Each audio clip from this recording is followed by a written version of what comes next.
20. 10. Retard. Retard. Retard.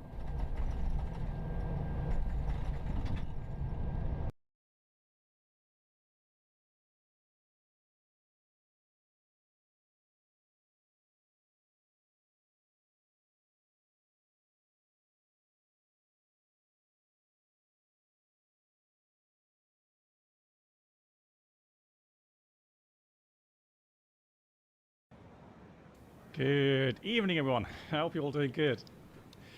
Welcome, welcome, welcome. JStep, hello to you. Eagle Ocean, hello. Quantos, hello. Helme, hi. Lilupad, hello to you all. How are you all doing? Right, so let's have a look.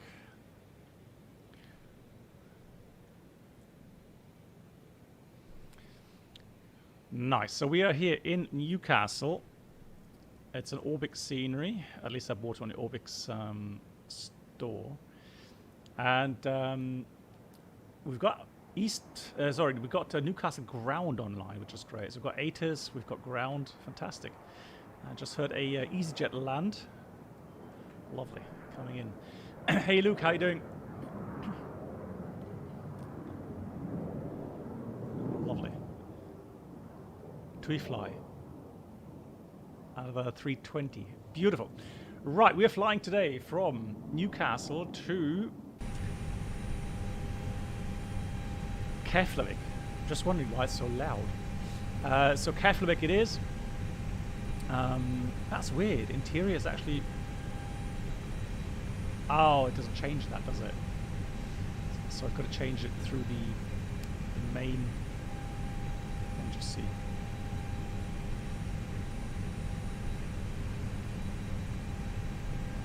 Plugins, Toliss. So I've got to go do it through here, haven't I? Oh no, hang on.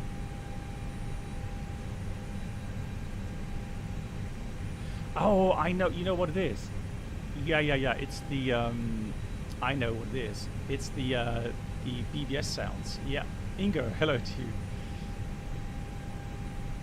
Yeah, so whenever you have the BBS sounds loaded, that's when you need to have the Toliss sounds all completely quiet. Unless, you know, the oral alert volume, didn't we have the issue last time that we didn't get call outs?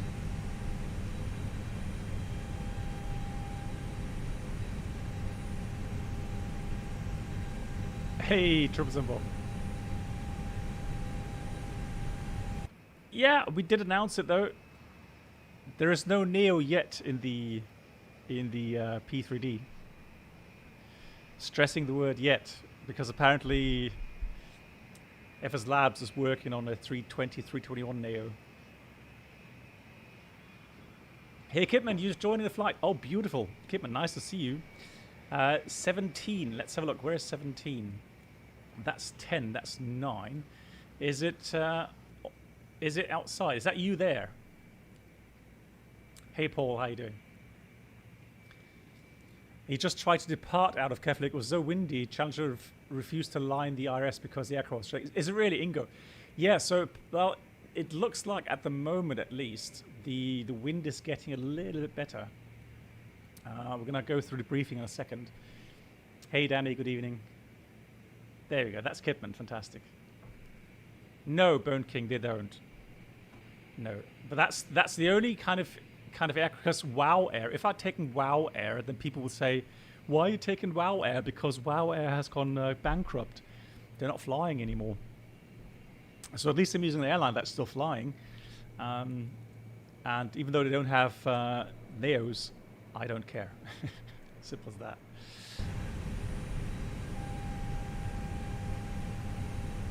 So. Right, good. Just to try and do one more thing here, guys. Let me just go to pause quickly.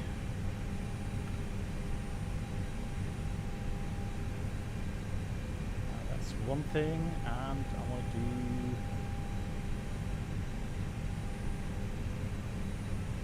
to do the apps.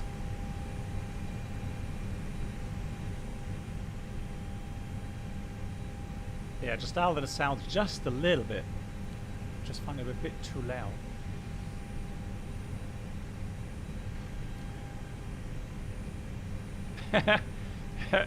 JSF, I don't. Well, yeah. I mean, in principle, you are correct, especially with the sharklets, right? So, I hope that when they look at the engines, I hope then latest they will be like, hang on, that's not a 757.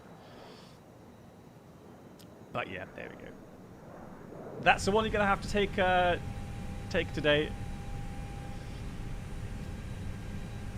So we're gonna go from Newcastle to Keflavik. So what's on the card today? Let's have a look. So we've got Newcastle Keflavik. 0 fuel weight, 66.4. We've got a 17.2 load. Now, here's the thing. So 321 Neo isn't there a profile for that? I'm just a bit confused. Because that's definitely wrong engines. Let me just search for it. So we've got 321.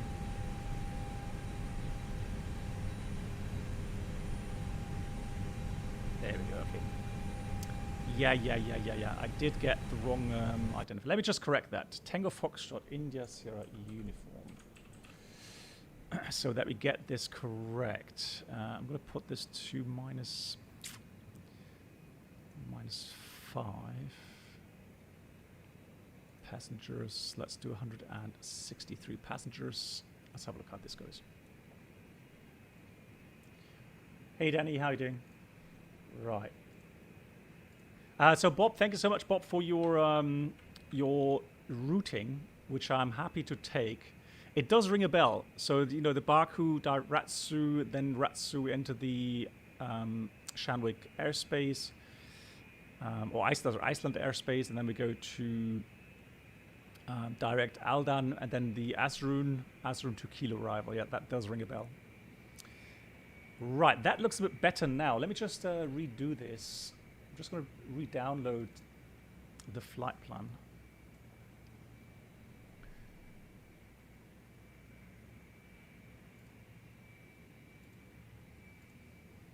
So let me just go out again. Charts. Cross it out. So let's go try that again. So let's see. Right, this way. I mean, we've got Pratt & Whitney's here. I think from the yeah, we'll use the same ones here. So 1130. Well, these are 33Gs. I think from the fuel flow, they should be fairly good. Average fuel flow 3,000. I mean, I would expect the Neo to be a bit better. Normally around 2.4, 2.5 tons per hour.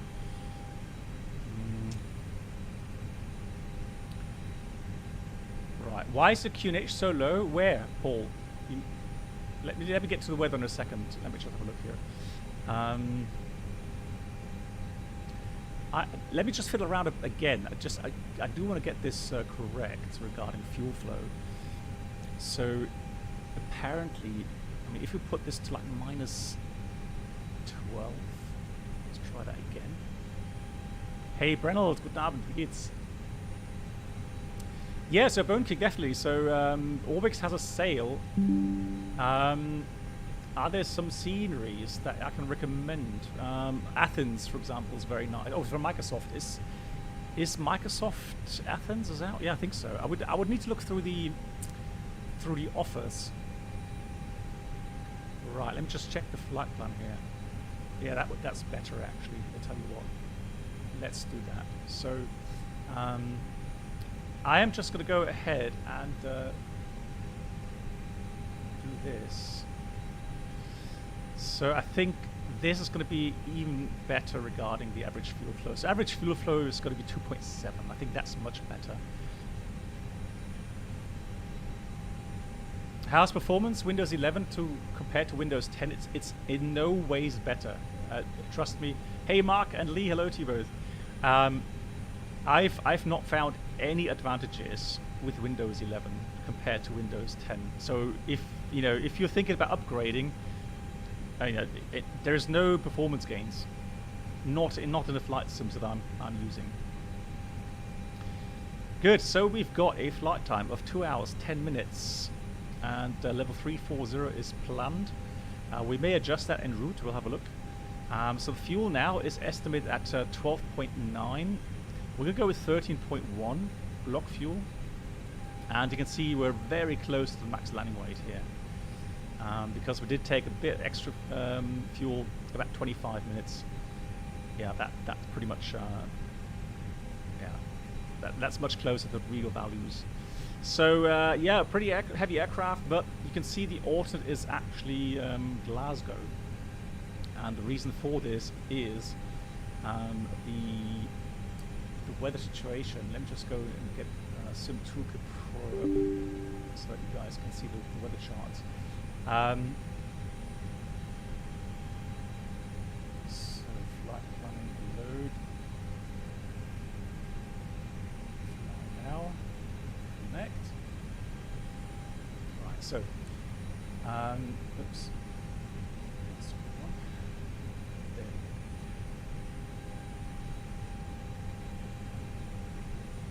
So you can see from the weather right now, we've got Keflavik, 190, 33 gust 48. So it's been really, really windy all day.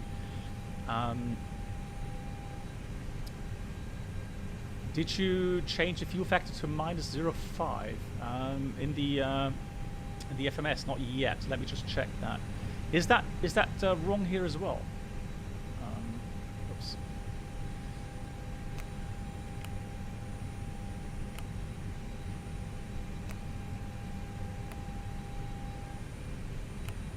So you mean I have to change that here as well? Okay, let me try that. Alright, so I'm going to put this to +3. And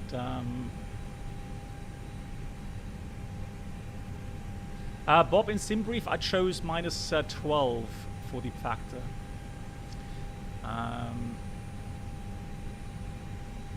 Yeah, let me just put something in here and let's see how that performs. We'll see. Okay, good. So, yeah, the wind has been really heavy, really strong in Keflavik today.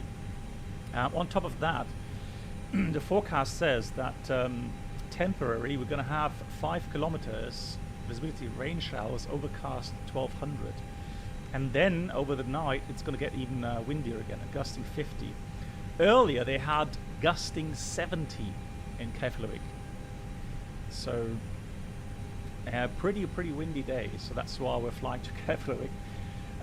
In these kind of conditions, now I've been to Keflavik and I can show you later on during the flight. I'll show you a lovely video from one of my flights to Keflavik. So that was an interesting approach. I think, well, I showed it before here on the stream, but I guess it's always nice to watch that. So we're going to have a look at the approach there. That was 1.9 as well, so we'll see how that went. So the routing, as we've mentioned, in a way that keeps us outside of the Shanwick area. So you can see here that we're departing out of Newcastle, then it's past Stornoway, and then we're heading right for the corner between Scottish and Reykjavik and Shanwick. But because of the equipment that we have, i.e. no HF, we would try to avoid the Shanwick oceanic airspace, obviously. So that's why we're not going kind of, direct line, just a little detour to remain outside of Shanwick. From there, it's pretty much straight line towards that's Aldan, and then we go directly towards Azrun, and then onto arrival, and we're going to expect the runway 19.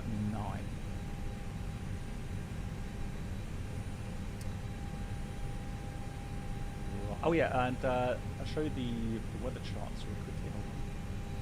So let me here, charts. So the interesting thing is we've got a jet stream from the south near Keflavik, while here we've got a jet stream going north to south, so south to north, and here it's north to south, and you could expect some turbulence within that area. So they're expecting see the icing and moderate turbulence. I would expect, I think I saw a SIGMET somewhere where they do expect some really, really hefty turbulences. And here, look at the trouble pause dropping off again. We've seen it not too long ago when we had that big low pressure area over Europe. It really takes a dive, doesn't it? Again, around that area here, I would expect some turbulence. And you can see that as well. Look at the wind change. So, you know, really nicely demonstrated here, depending on if you are kind of ahead of that that low pressure area or behind it. Yeah, and again, you can see lovely how, you know, south to north at Keflavik, and here at Newcastle, it's north to south.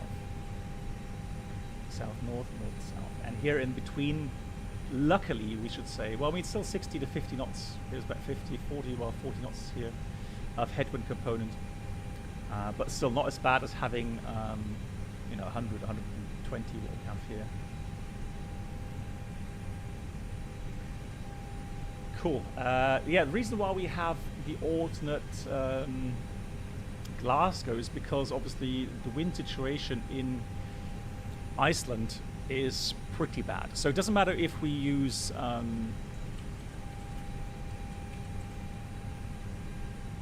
Bravo India Alpha Romeo as our...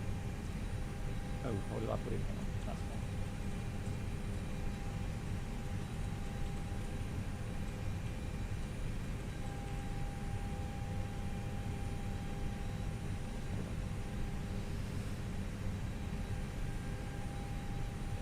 Let's see if that works.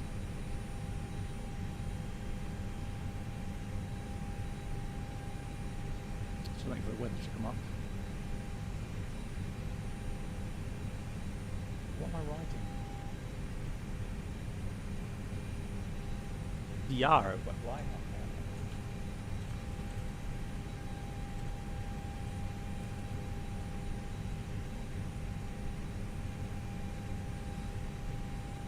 What's the identifier there? So one of the alternates we have is BIKF, that's it. So that's one of the airports. And the other one, yeah, I'll get to your question in a minute, guys, before we start our preparations. There we go. So that's one of them. Look at that. That's to the, that's this airport here, to the east. And there's another one, Bravo India Alpha Romeo. Here it is, Akureyri, also usually taken as an alternate. But I would say definitely both of those are pretty bad.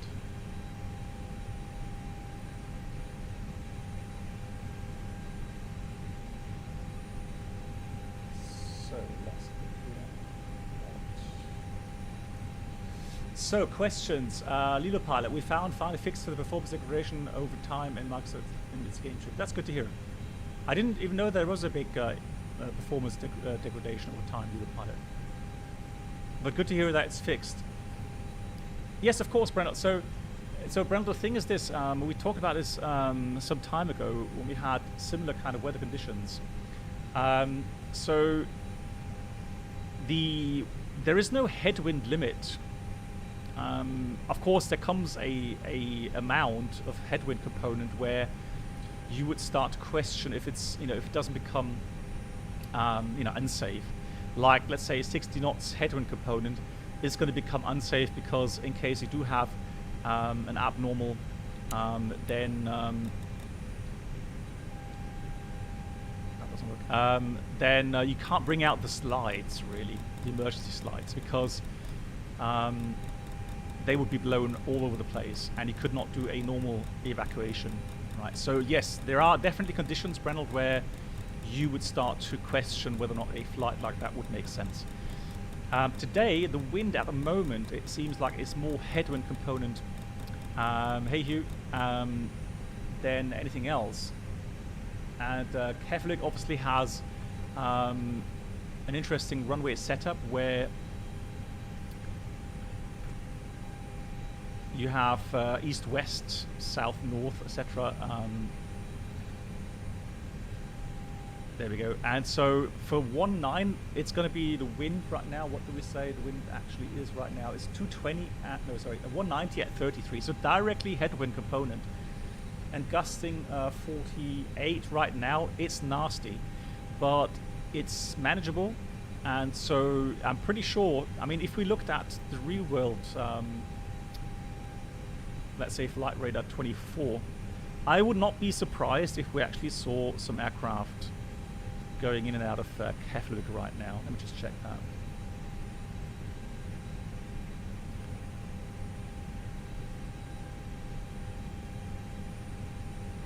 Yeah, so an aircraft just departed out of Keflavik right now going to Billund. There's another aircraft. Oh, hang on. Okay, so that's a 737 MAX 9. Iceland Air, also going to London Heathrow. So there's definitely flights going in and out of Keflavik right now in these conditions, yeah.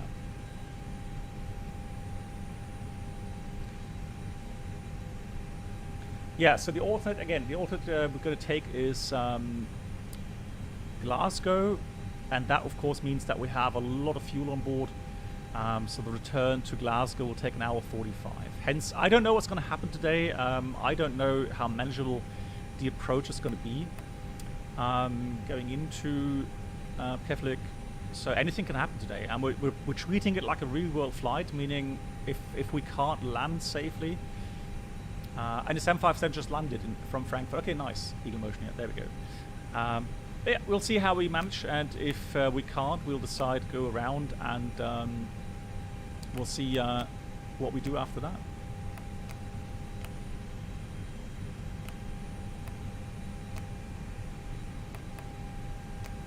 So we'll insert the routing. We have a bit of extra fuel. We mentioned it earlier. So we would have extra fuel for holding or a go around and a second pattern. So that option we have. So that means if we go around, because we can't, be stable in the approach, we can go around and quickly have a discussion if it makes sense to do another approach, or if it's better to go back to Glasgow. One thing to check, of course. Oh yeah, here's the SIGMETs. So right now it says ice and turbulence. So severe turbulence in the Reykjavik area. Surface to flight level 120 moving east. So the lower sectors, I would imagine those sectors being over Iceland. So I'm pretty sure it's nasty. It's nasty, weather there. So I'm sure that passengers will feel the turbulence. Yeah, Danny. Like I said, so right now, even though the conditions are really bad, there's still flights going in and out, and we're talking about real-world aviation here. So, But yes, but Brennell is correct. So Brennell, there are definitely conditions at some point where you start, to consider not flying. But these are close to them, Brennell. So if it goes above 50 knots, that's where it starts to become questionable if it really makes sense to actually start the flight. But that will be decided by ops control. So ops control would normally contact me as a captain, or I would contact ops control and ask them, hey, did you see the weather at Keflavik? Do you still think it makes sense to actually start the flight? But if they say yes, so that's the thing. So if they say yes, I could disagree, and I could say, you know what, I'm going to stand down from this flight. I can't. I just don't see myself fit to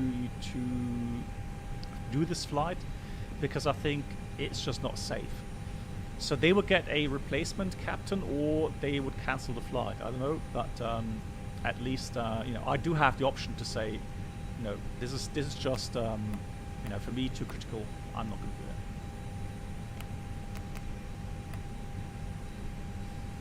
Right, have I ever done this? Yes, I have.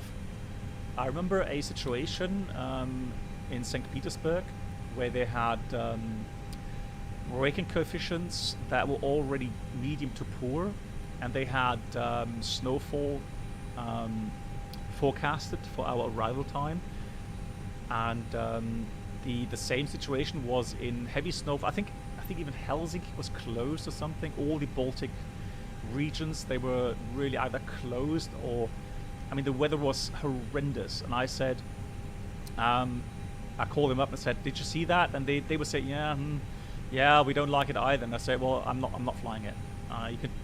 You can give me something else. You can take another captain for the flight, but I'm not doing it.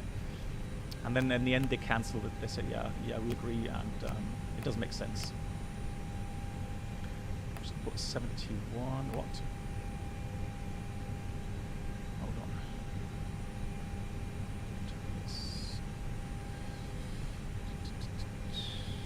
Oh, Newcastle traffic. That's right. Mop, ILS, NDB ILS, runway 25, shuttle 1 to November.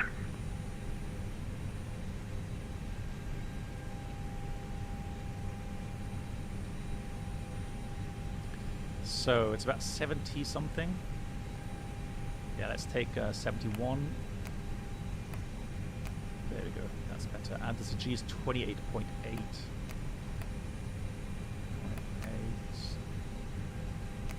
There we go. Block fuel, we said 13 or something.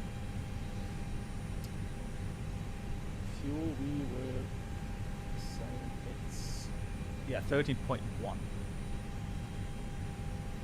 That's a lot of fuel. 13.1. Apply. So 13. Okay, so just going to answer all the questions, and then we're going to go into our preparation phase. And I got some good feedback today regarding how we announced this. So let me just check the message behind that. Right. So we did get some feedback, which I appreciate very much.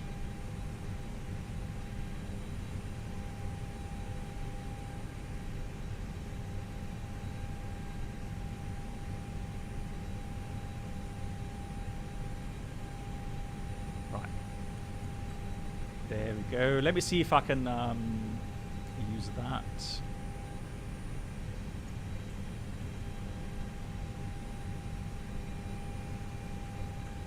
Right.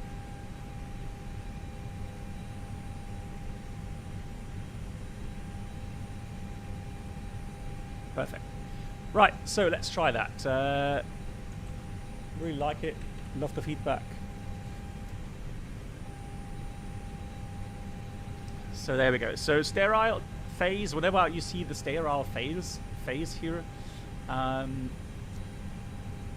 example, when I'm doing ground preps here, for example. Newcastle traffic established ILS, runway 25, shuttle 1 to November. Hold on.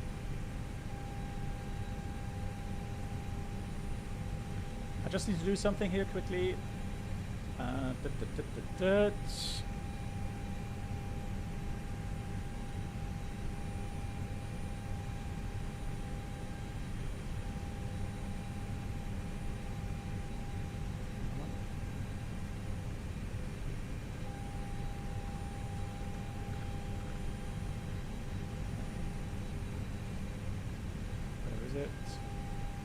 Round prep phase. There we go. That's the right overlay. Perfect. There we go.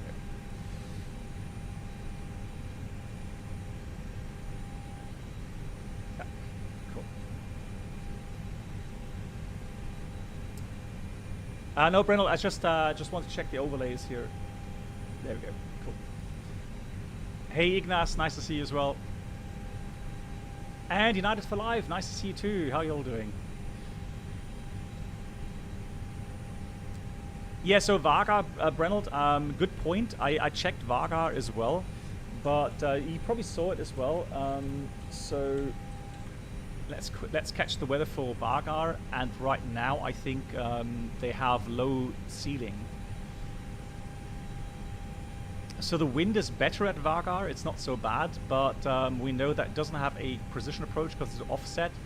And if you look at the overcast 400 and then remark 300, it's so marginal, you can't do that. You can't take that as an alternate, a valid alternate. Yeah, so that's why we've taken Glasgow. Right. One more question. Can do step climbs? That's a good question. Let's have a look. I don't think so.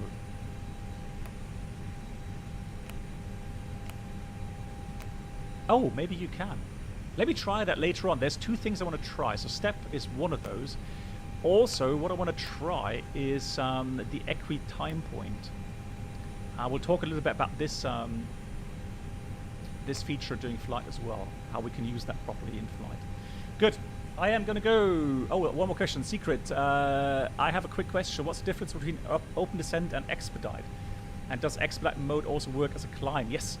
So whenever you use expedite, it means it'll either pitch up the aircraft. So in the climb phase, expedite means green dot speed. So it'll pull up the nose quite drastically until you hit green dot, which is the lowest drag to lift ratio. And then it's going to climb with that green dot speed. So for performance, for example, it's 238 knots right now here at sea level. That changes as you climb up.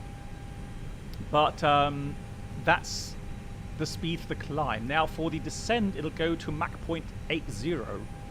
So it'll pitch down until it hits Mach 0.80, and then it will keep that speed. That's the difference between normal open climb. So open climb, it's going to maintain either your selected speed or the managed speed, while managed climb, managed descent will use again the managed speed or the selected speed. Cool. I think that's all questions answered. I am going to go into the preparation phase now really quickly. That way I can concentrate on my preps. So, as always, what we do is we go into the FMS or MCDU, and we'll check in. Well, first we'll check the database. So we've got a good AirX cycle, performance data is valid, engine type is correct. In the A page, we fill that with the alternate, our call sign, cost index should be 10, not 7. I did put 10, didn't I? Level 340, temperature here right now is 7 degrees, so I'll change that to 7 degrees here. We've got the weights. What's missing though is the alternate fuel. So I'm going to adjust that to the value on the OFP. That's 4.4. 4.4. There it is. And so well, there's no wind data yet, so that's why it has such a huge extra time. So then we're going to go into the flight plan page.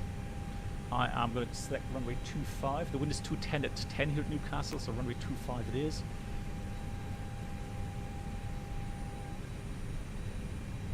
Is this still 779? No.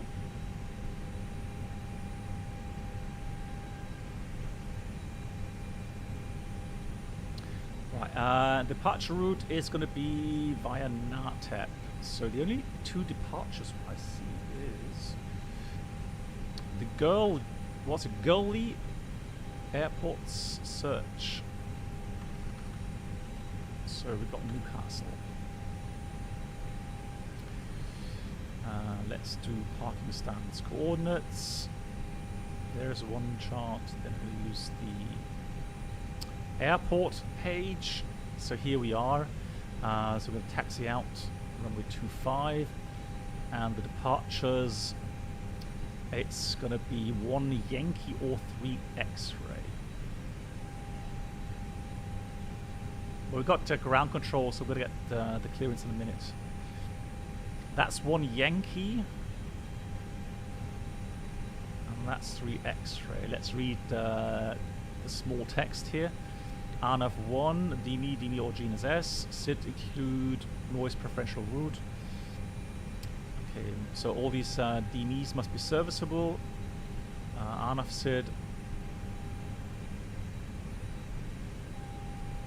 only available when Curragh Hill gliding site not active. Okay, so there's a glider flying site active sometimes, so when that's not active you can take that departure. So I don't know what they're simulating today. Only available when the glider site is active. Okay, so assuming today it will be not active, that would speak for the 3X rate, but we'll see. Transition to none, so that's the departure route. And from the Gurley, it's going to be direct to Nartep, then all the way to Azrun, and then we've got the arrival. It's going to be Zulu, I think, 19, there it is, and 2 kilo arrival, and we are going via, is that Elbum? Let's check.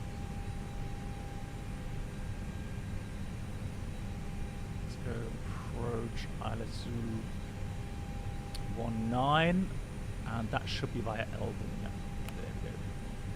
Let's have a look. That looks all fine. Cool. So that's the departure route.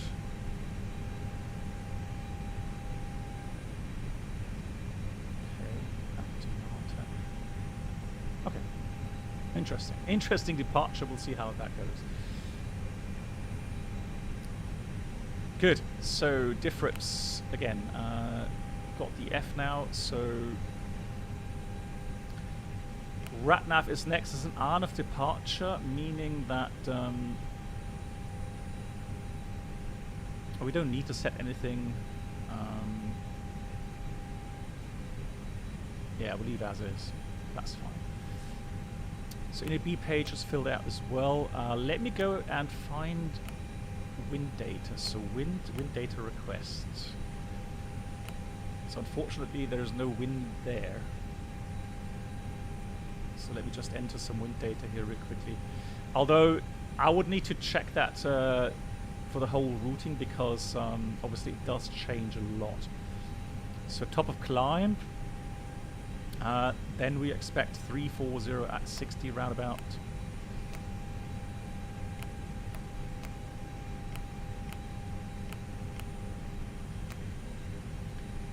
Then here's Ratsu.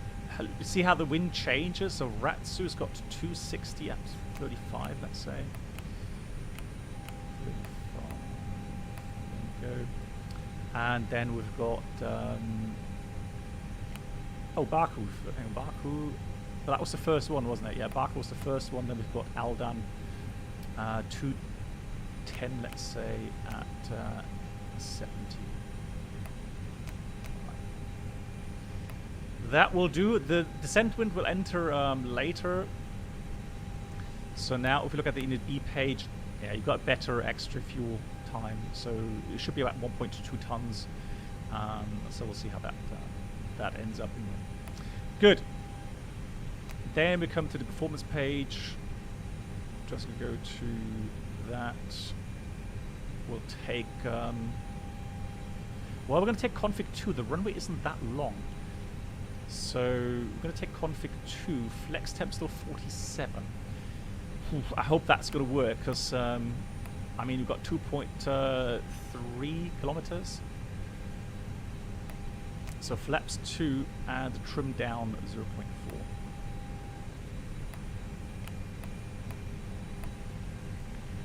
Full length, and we've got the flex 1, the speed's 142.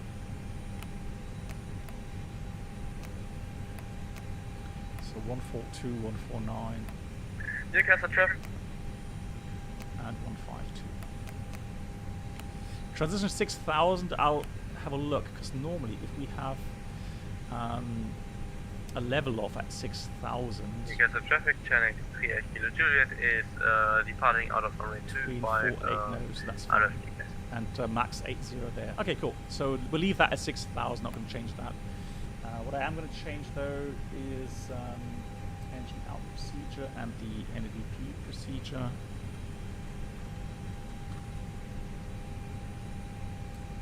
So we've got NEDP 2 for Newcastle, 1270, 1270, and engine acceleration is 1800. So 1800,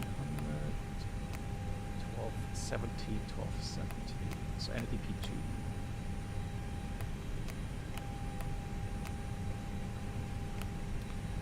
Procedure says 3.7 DMEs, India November Whiskey Charlie, right turn to November Tango. For the engine out procedure. Let's see if I can program that. So Echo Golf November Tango 25. Then we want 3.7, so about 4 from India, November Whiskey Charlie. About 4, so we have to turn just prior to that circle. Yep. There we go. And oh, the radial is 246, by the way, so 246. There we go, so proceed outbound until we hit that circle just prior to that. We'll turn right to November Tango.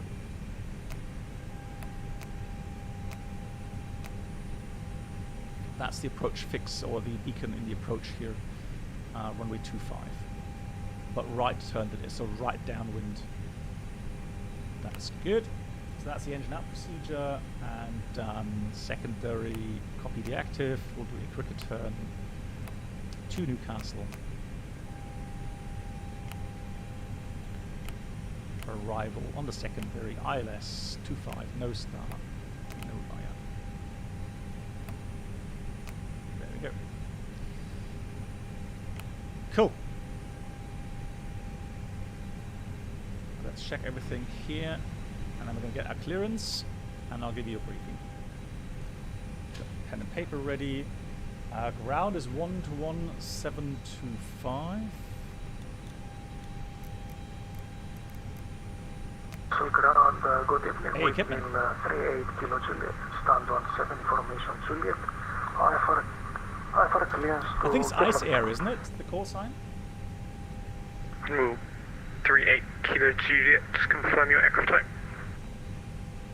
And we've got ATIS information, Juliet. QNH currently... Windmill 38 Kilo Juliet, what's your aircraft type? 1019.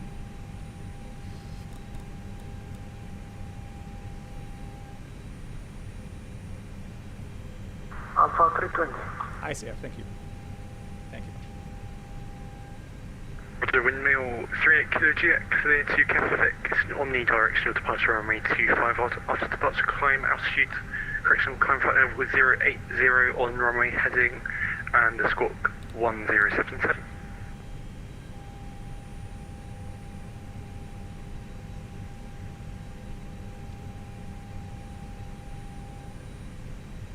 Clear destination Keflavik, omnidirectional departure, initial flight level 080. Oh, omnidirectional departure. Squawk 1070, I missed the last digit, windmill 38 Kilo Juliet. 38 Kilo Juliet, correct. So that's the omnidirectional departures.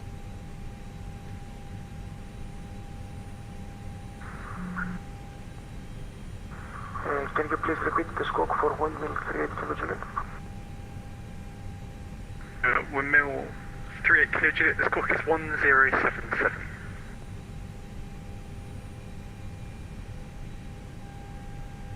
1076, thank you, windmill 38 Kilo Juliet. 38 Kilo Juliet, just confirm it's got 1077. 1077, windmill 38 Kilo Juliet, thank you. Newcastle ground, very good evening from Ice Air 711, information Juliet, an A321 Neo requesting clearance to Keflavik, and we're at gate 10. 711 clear to Keflavik, on the direction departure runway 25 after departure climb flight level 80, IFR and the squawk 3746. ICR 7, 1 cleared to Keflavik, omnidirectional departure runway 25, climbing 80 and IFR, and the squawk is 3746. So 711, correction, ICR 711, correct. So 3746. So I need to look at the chart in, at the chart in a minute. 37, so let's get rid of all that. Let's go Newcastle again.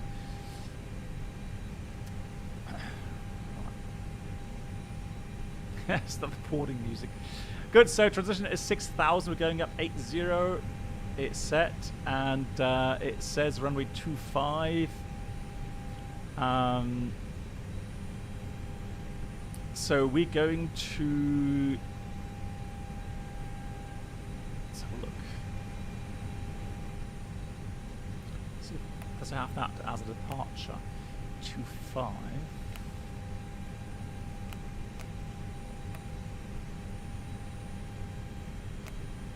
So let's try no SID. Good. So we are departing 25, and we are going towards Gurley, meaning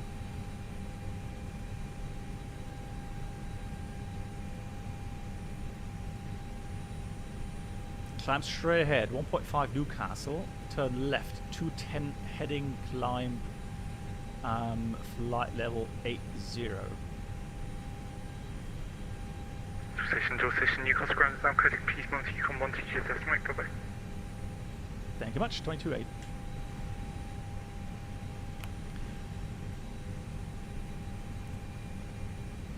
So, when the glider side is active, that's when we would have heading 180.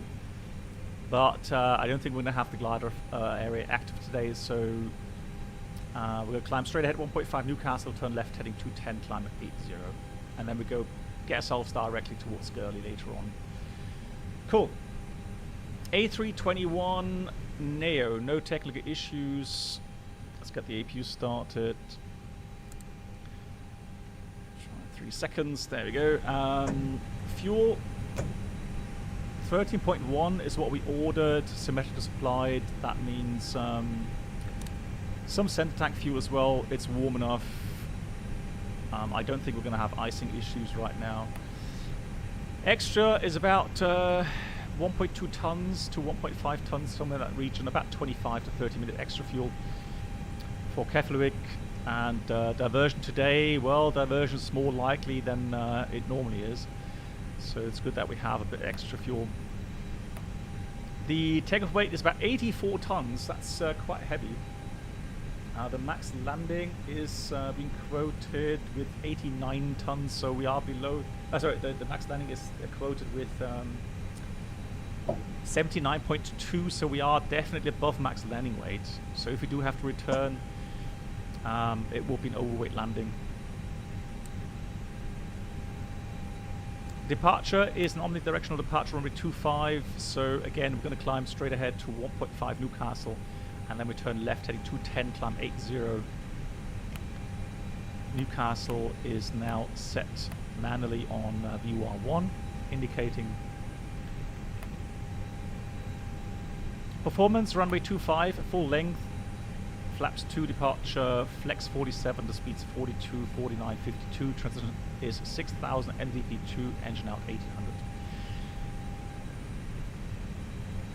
Engine out procedure, straight ahead, we follow the blue dashed line to 3.7 nautical miles from India, November Whiskey Charlie, then we turn right, we'll do a right-hand pattern in an altitude of, let's say, 4,000 feet, and then we fly the ILS 25.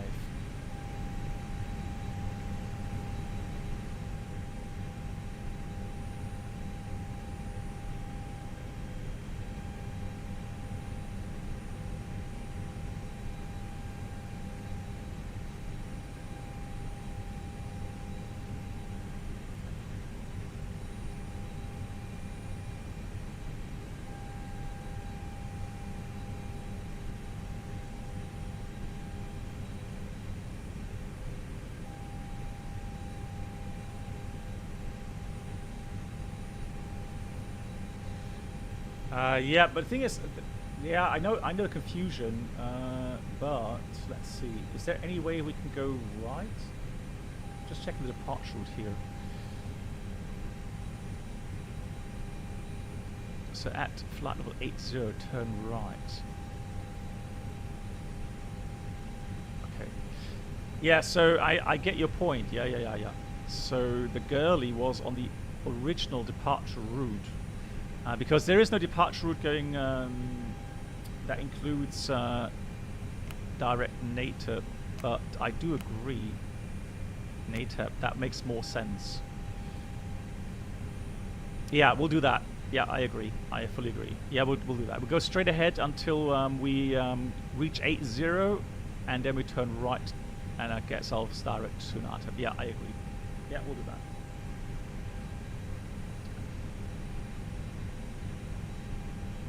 Greetings to Moscow. How you doing? Right, so transition is 6,000 feet. That remains. QNH 1019. And yeah, in case of engine failure, brief that. Overweight landing will brief that as well. Risks at the moment. Terrain. Well, we've got 2,100 towards the east. West is 3,400. So a bit of higher terrain, but 4,000 will be safe for the pattern. Good. Let's go.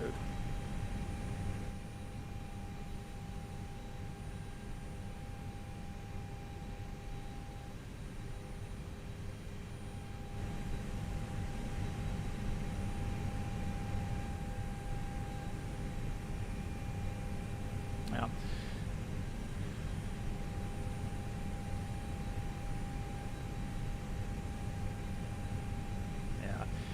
I guess what we can do is intercept that outbound leg.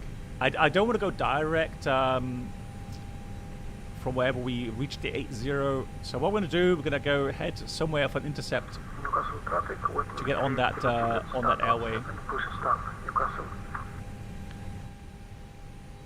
Yeah. We'll do that.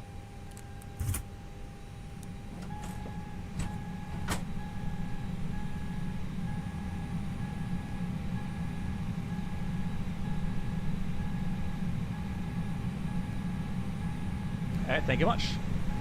Yeah, it should be interesting, that flight. B4 start checklist, cockpit prep completed. We've got the signs on and auto. Fuel quantity 13,100 kilograms. Altimeters 1019 at 270. Check 3 times. Windows, doors closed. Closed. Beacon is on. Thrust levers idle. Let me just check, make sure that I have them properly mapped. Yeah, that looks good. And the park brake is set. So Kidman is pushing back, but he should not be an issue for me. So let's call the better pushback pre-plan. Yeah, guys, so just please English language. Any other language we have to immediately I will taxi behind you, Captain. discard. Thank you.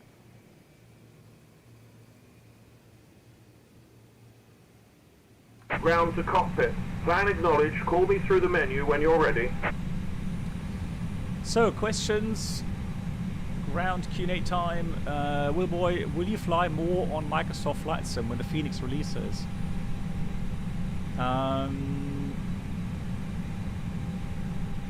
Definitely. Yeah, absolutely. And there will be definitely more videos coming out when the Phoenix hits the stores. So I'll definitely still be using P3D and X-Plane 11 as well. So I will not completely go to, do Microsoft only. There's just too many aircraft available on X-Plane and also on P3D that I do still enjoy.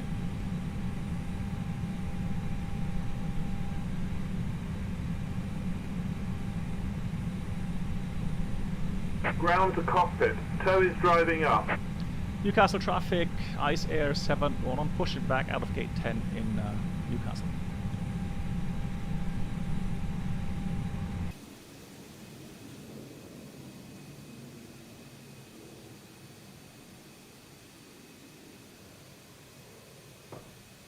Hey, Avenger. Well, I mean, the thing is, you know, there's always new programs, new add-ons coming out, even for the older ones like P3D. You may have seen a new shader program being developed at the moment.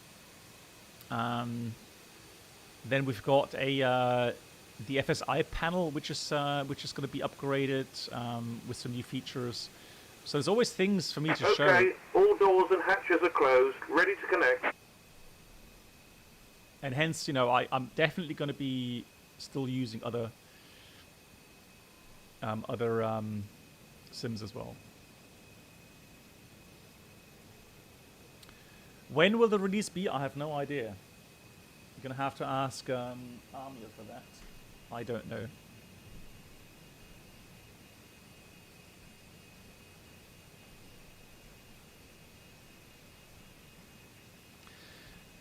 Well, Bob, if the controller was still online, then we could have asked them, but since they have switched off, or they've gone offline, unfortunately we can't ask them So anymore. connected and bypass pin inserted. Release parking brake. Yes, sir. Brakes released.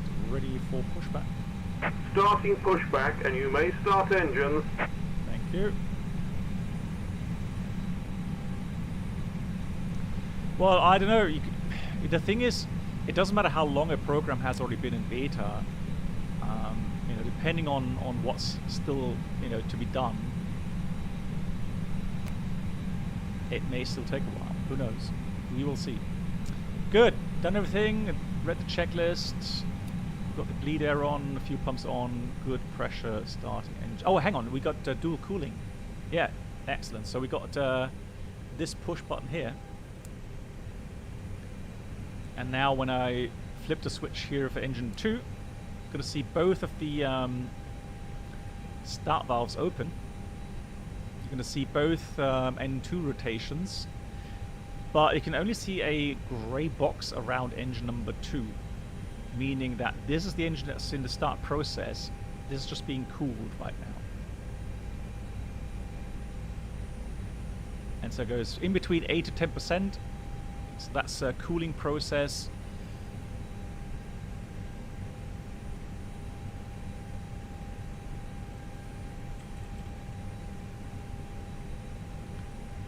And that is to straighten out the shaft. There we go. Now its cooling process is finished. The start valve on the engine 1 closes. 2 remains open. So here we got the engine 2 spooling up.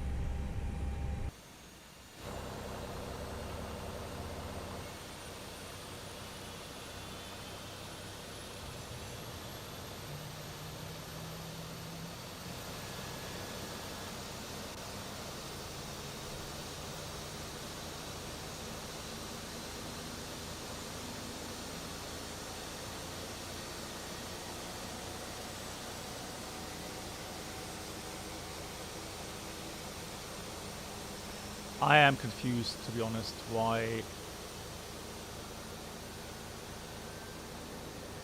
Operation complete. Set parking brake.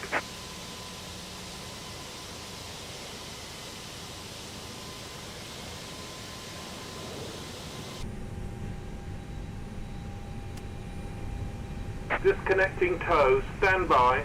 Good start on engine number 2, starting engine 1.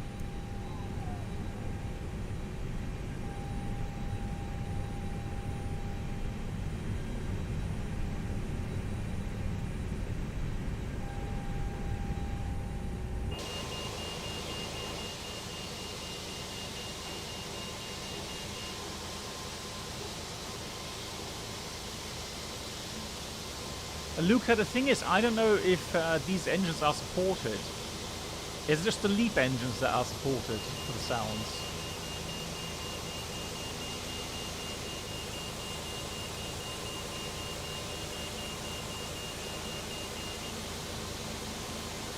Tow is disconnected and bypass pin has been removed. Hand signal on the right.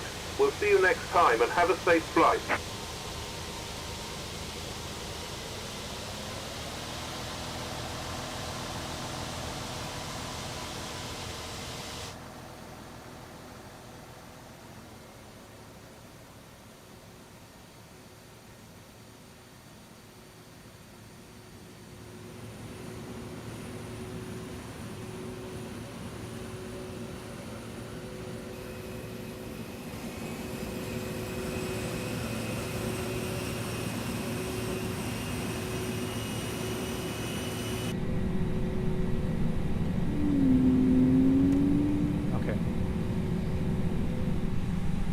Yeah, thanks. Alright, we'll try that.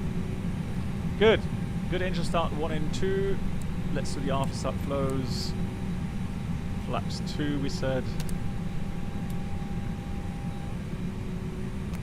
And trim setting was down at 0.4 roundabout. There we go. Which is about 28.9%. Yeah, that looks good. Right. So, flight control check. Full up, full down, neutral, full left, full right, neutral, rudder, full left, full right, neutral. Engine anti-ice right now, we don't need it. So after start checklist, engine anti-ice is off. ECM status is checked and trim at 29% set to 0 after start checklist completed. Ice Air 71 taxiing to runway 25 at Newcastle.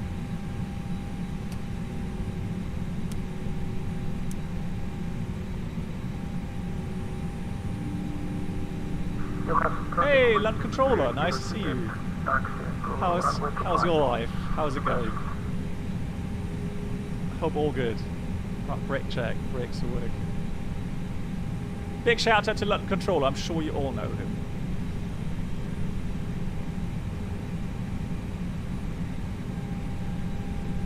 So we're going to take straight ahead. That should bring us straight onto Delta. There's Kipman. Let's wait for us.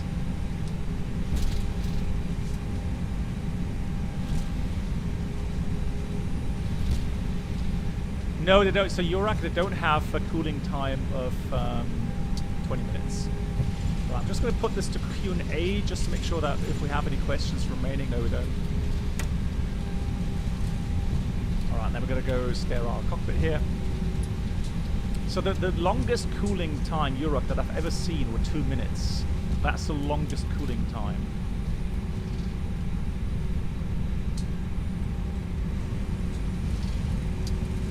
Oop. Wow, that's sensitive. Blimey.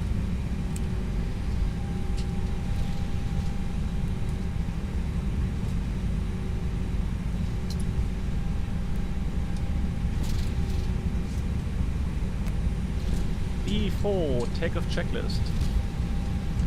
We've got the flight controls checked, flap setting, config 2, takeoff speed flex 142, 149, 152, flex 47. Decam memo, takeoff no blue, that's down to the north.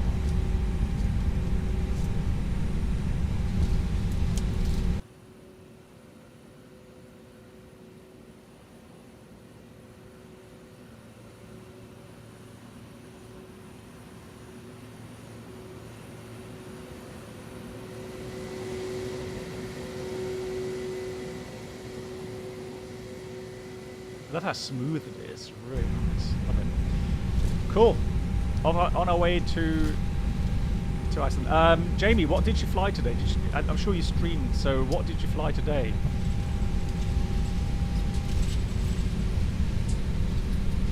Oh, and London Controller, now that you're here, are you familiar with the procedures here in Newcastle? So the omnidirectional procedures. So we had a discussion about how to proceed from NATEP. So after being airborne, NATEP and then the next waypoint there.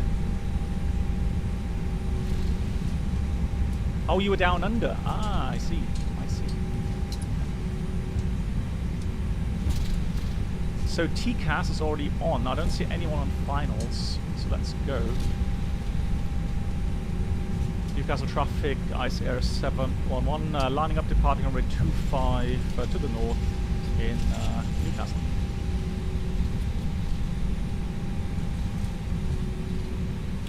Strobes on, lights on, that goes on, TCAS is on. Below the line, takeoff runway 25, full length, Delta 1 identified, and the packs are on engines. Off we go. 2-hour flight time to Keflavik, and maybe 2 hours back again, depending on the weather there. Right, sector is clear.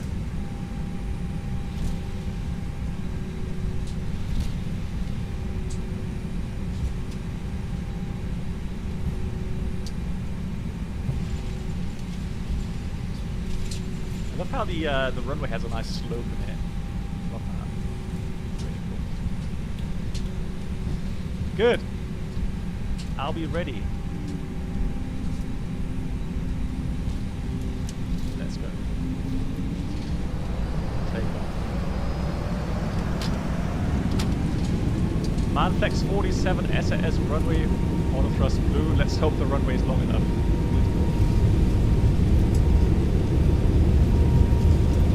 Yeah, we've got a good acceleration. I like it. 100 knots checked.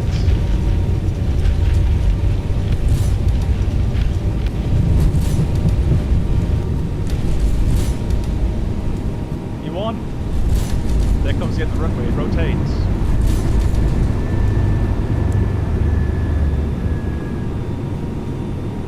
Pause the climb. Yeah. Wow, that was spicy. They are really quiet.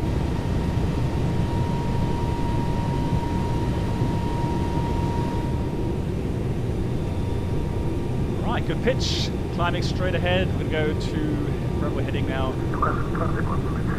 So we've got thrust climb, open climb, up blue heading. Auto thrust active. We'll start the acceleration as well.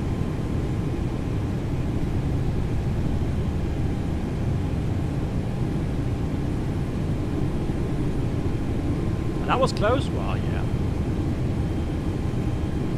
Pretty much used all of the runway. Flaps 1, speed is checked. Flaps 1. Wow, look at they still haven't fixed that, have they? Regarding max speeds.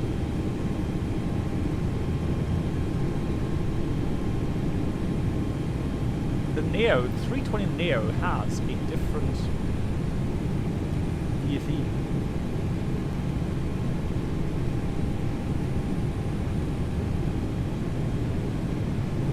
I check my books for that.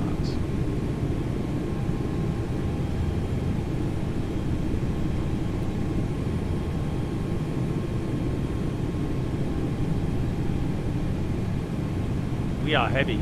We are really heavy. The acceleration is not so great right now. Why?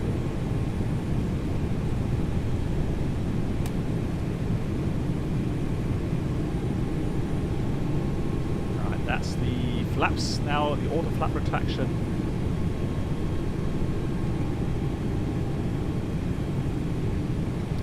Flap 0, speed is checked. Flaps 0. Spoilers disarmed. And I'm going to fly green dot. So actually what we can do now is use that expedite button, because I want to reach 80 as quickly as possible so that we can turn northbound onto our routing. Engine anti-ice goes on, obviously, less than 10 degrees Celsius, and we have some visible moisture. So again, by pressing the expedite button, the speed now is commanded at green dot. 6,000 hour transition.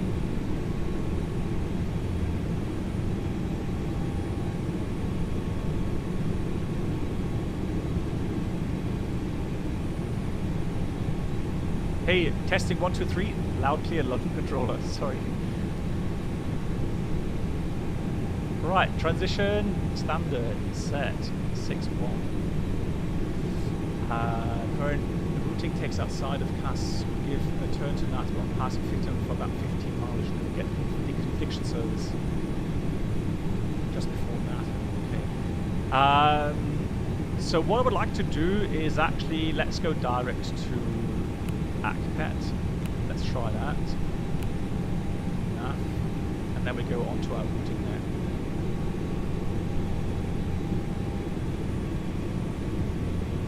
Right, out star. And since we don't have control, let's continue climbing here. Go straight 340. Right, we're now on vertical speed. Let me go put this to thrust climb, manage climb, altitude 340.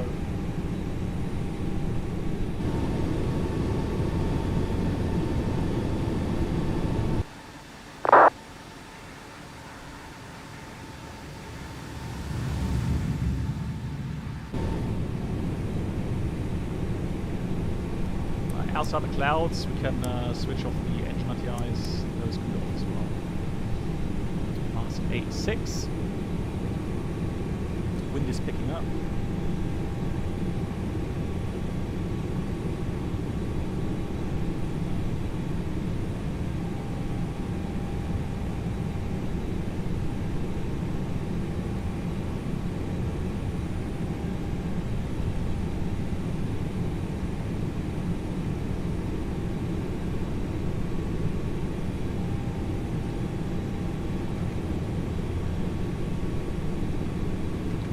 So the 321 Neo has a max speed of flaps 1 plus F 225. However, flaps 1 is 243 and not 238.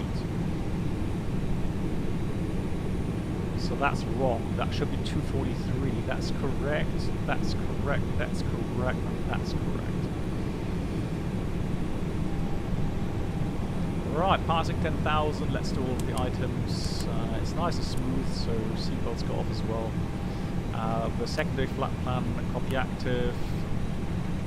And we'll do fix info clear.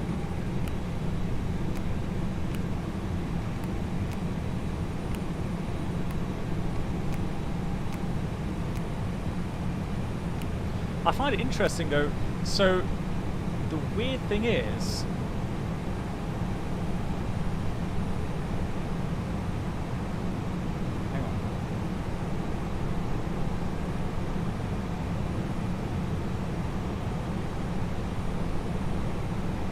what do you mean? You're not London controller? You're not.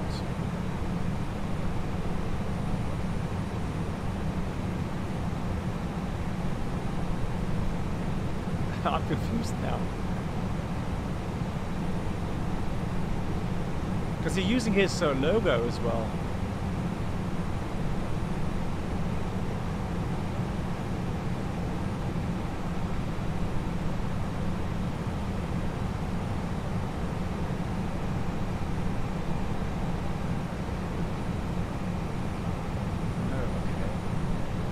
Right, so Jason, regarding your question, so the table mounts.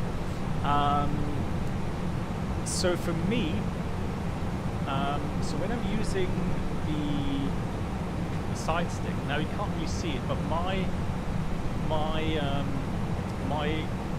seat, so the armrests from my seat are at a height where I can rest my elbow on the armrest from my chair. And nicely have, you know, a nice straight line, so I'm nicely relaxed. If I have the joystick on the table, I always have to kind of keep my hand high. Same goes with the throttles. So having those mounts below the table, so you have everything just level below the table, just makes things a lot easier for me, at least.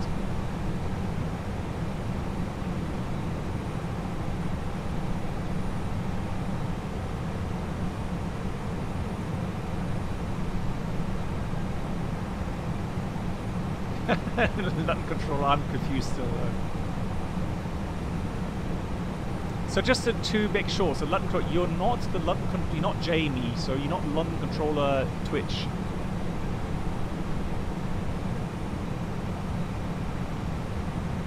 Oh, the Mad Dog is closed for release. Somebody's streaming it right now. Nice. Okay. Cool. Yeah, looking forward to it. Very much looking forward to that add-on as well.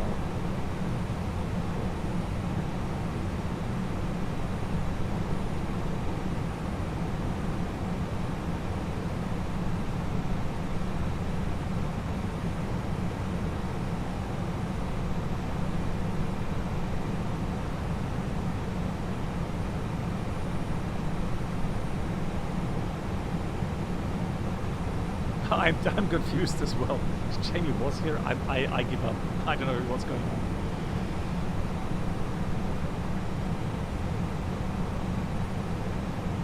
Hey, Pilsner. Good. Let's concentrate on flying the aircraft here. So we are. I'm just going to dial down the sounds a bit so that all the volumes, so that it's a bit quiet in the flight deck.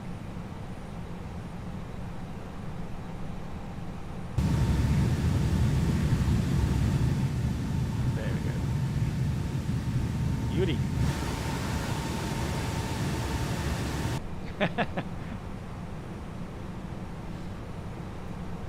Ricardo, welcome to the real Langen control. I'm confused. Yeah, don't worry, all good. Right, so we have a flight time. So right now we're estimating 1632. But what I want to do is I want to enter some of the descent winds later on, so that we get a bit more accurate arrival time and descent profile.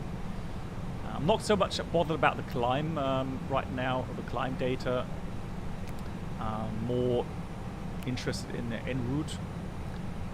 Again, why has that disappeared?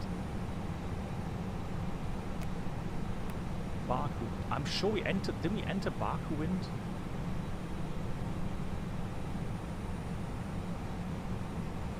Let's put 340 at 60. I was so sure we entered that. There we go. So then we've got Ratsu at 260.35. Yeah, that's all correct. And for the descent, let's go ahead and enter that as well. There we go. So descent winds. We're going to start out at 310. That's a lot of wind there.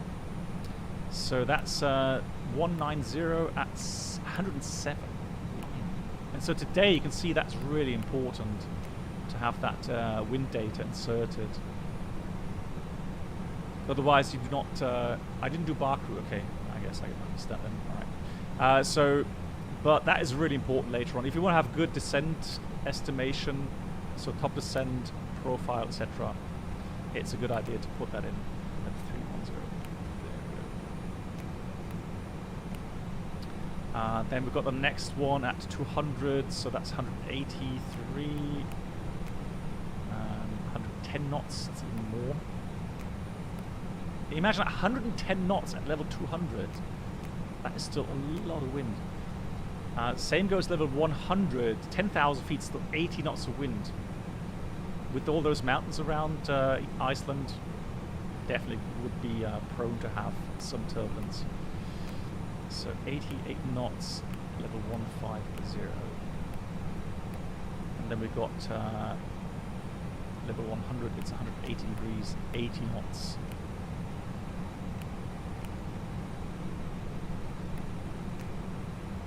There we go. So now it's telling us 1640 is our estimated arrival time. And if we look at when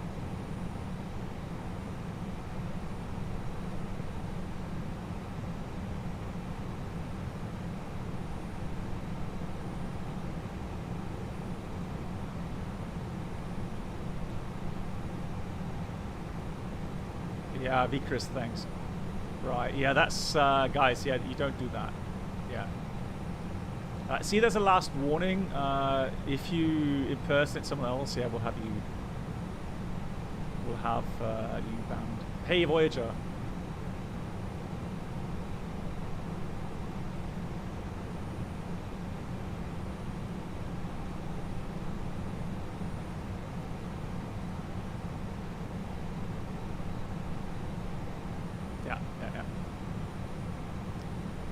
It is indeed, yeah, Sapphire. I didn't know that was possible. Yeah. The question is,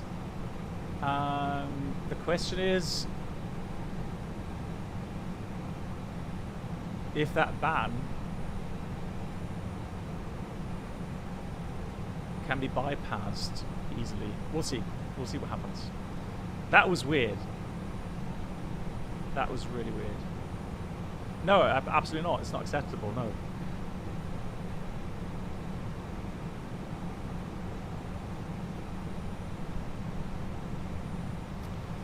Absolutely not. Right, yeah, mods, so please have an eye on anyone that comes in and starts impersonating other people here. Yeah, kids, exactly. So, yeah, make sure, you know, don't hesitate. Straight ban. Thank you very much. I don't know if that's possible here on YouTube. Quite weird. Where were we? Yeah, so airborne. Yeah, Pilsner, well, we know that. We know that. That's the internet. But that was a kind of strange experience.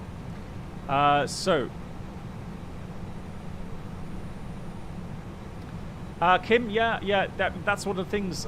So, you know, there's people that will dislike that. I imagine it has to do with licensing. So having fonts that just a little bit different to the original Airbus fonts, you know, doesn't get you in trouble then. Just my guess on that. Well, I mean, still, I mean, it's an enjoyable add-on. You know, especially we've had great experiences in the shared flight, for example. Just got some feedback from some friends here that have had.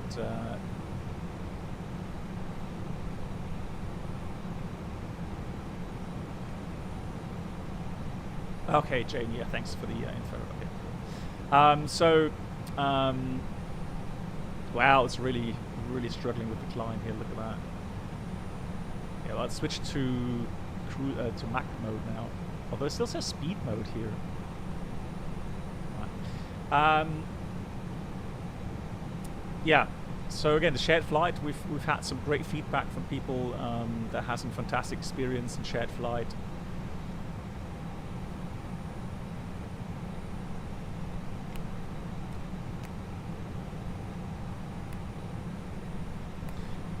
To be honest, I would be careful in saying it's either you know, Toliss or Honeywell. I think sometimes you see them mixing up things, and I've seen it in different add-ons where they will say, "Oh, that's an interesting feature, right? Let's implement that." And so, strictly speaking, they're really kind of crossing things between Toliss and Honeywell.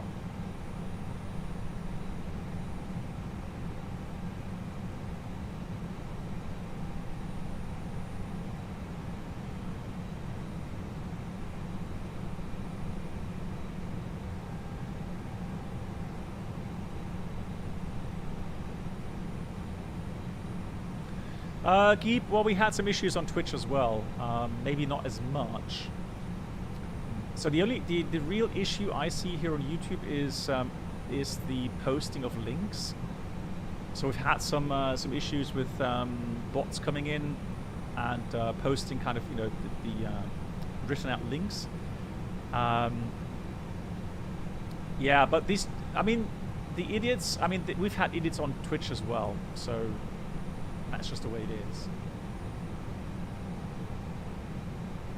No, not quite yet. So we have not talked about the equi-time points, but thanks for reminding me. We'll get to that in a minute. Just looking at the climb here, let's have a look at, well, it says optimum 355.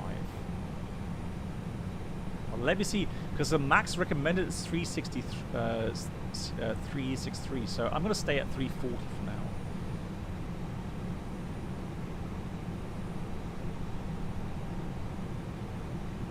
Yeah, Pilsner, that's it. Right, so they're actually saying that, so you've got to give that to them.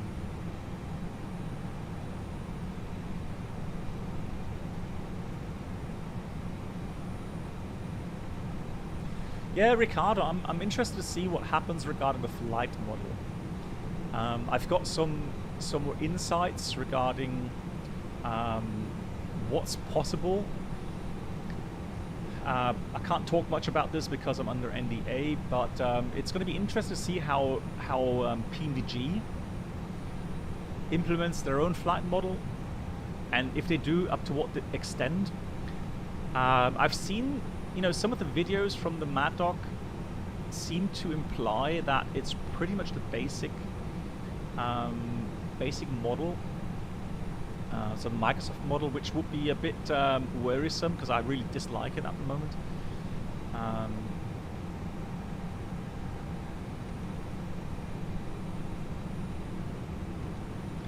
Yeah, Brennell, but we've been. I do apologise. I mean, again, I'm not throwing money down the throat of the people at Twitch for being such idiots and so disrespectful towards the small streamers. I'm not doing it anymore. So I'm sorry if it's you know, a bit annoying here on YouTube. My bad. But I just can't take that that kind of treatment from Twitch. I don't.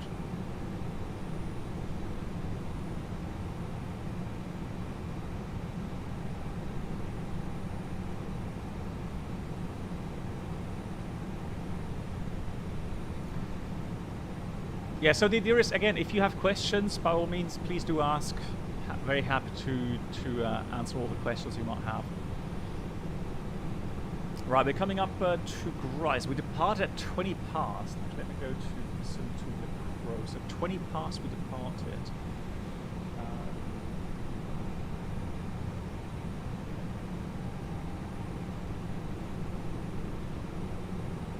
So that was 1420 there. 1420. So Grice was supposed to be at 39. So 1439. Level 340. And so we are a bit behind schedule, and that was because of the departure route, I guess. But we'll do a proper fuel check at the next waypoint, which is going to be Baku.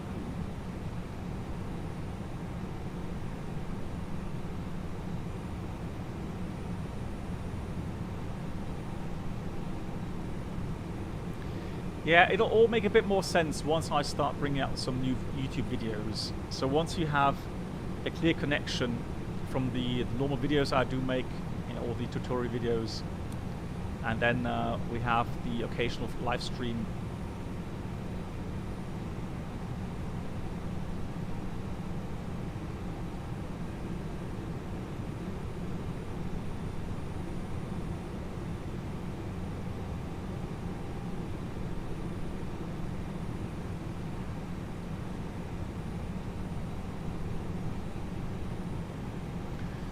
Klaus, that was you. Okay, interesting. So is there a way, maybe you know technically, is there a way that you can block someone?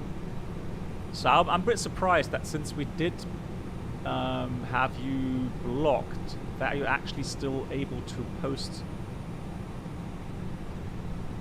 Or did you just make a new account on YouTube? Just curious.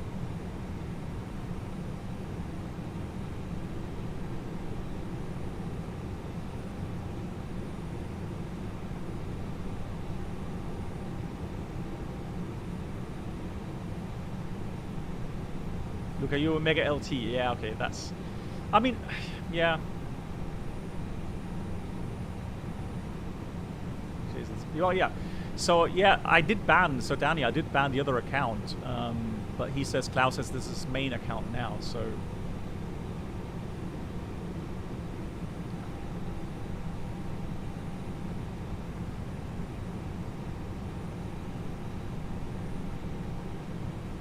Yeah, I mean, okay, so that's a point taken. That's something then to look out for. And I guess that's a warning for everyone to be careful here on stream. Right, yeah. Right, let's get back to flying. So, reaching 340. And as always, as we reach, especially on longer flights, as we reach the cruising level, we do a couple of checks. Especially when we go out over an area that has very few alternate airports and has a lot of water, for example. So we do want to make sure that all the systems are as it should be. So what we do then is go through all of the system pages real quickly, check all the engine parameters, especially with the oil quantity, temperatures, vibration values. Same for the bleed systems. Pressurization, just make sure we have the right cabin altitude, differential pressure, That looks all as it should be. Then we've got electrics, load, and the RDG temperatures, very important. Load looks normal. So the system 1 always takes a bit more than the system 2, so that's normal, nice and stable. Hydraulics, good quantities. Normally we would have the green system a bit lower because of the cold soak. And then we've got fuel. Yeah, center tank is now empty, using fuel from the main tanks. Air conditioning, temperature's a bit chilly in the aft. Normally, aft section there, so normally 22, 23 degrees is a bit better for the passengers. Right, temperatures for the... Yeah, that's something, if you have a temperature indication for the wheels, which is normal obviously, but the pressure indication, you can check the pressure as well. And also if you have a brake that's maybe just a little bit tense, you may find some higher temperatures on the brakes, but that looks all normal. Flight controls all good. Right. Next thing I would do is make a note of the arrival time and the estimate fuel on board. So normally I would do that on the flight plan somewhere down here. So it says 6038 and it estimates a fuel of 7.2. Why do I do that? I want to have a reference, especially on the longer flights, so that I can quickly see if we have a fuel leak.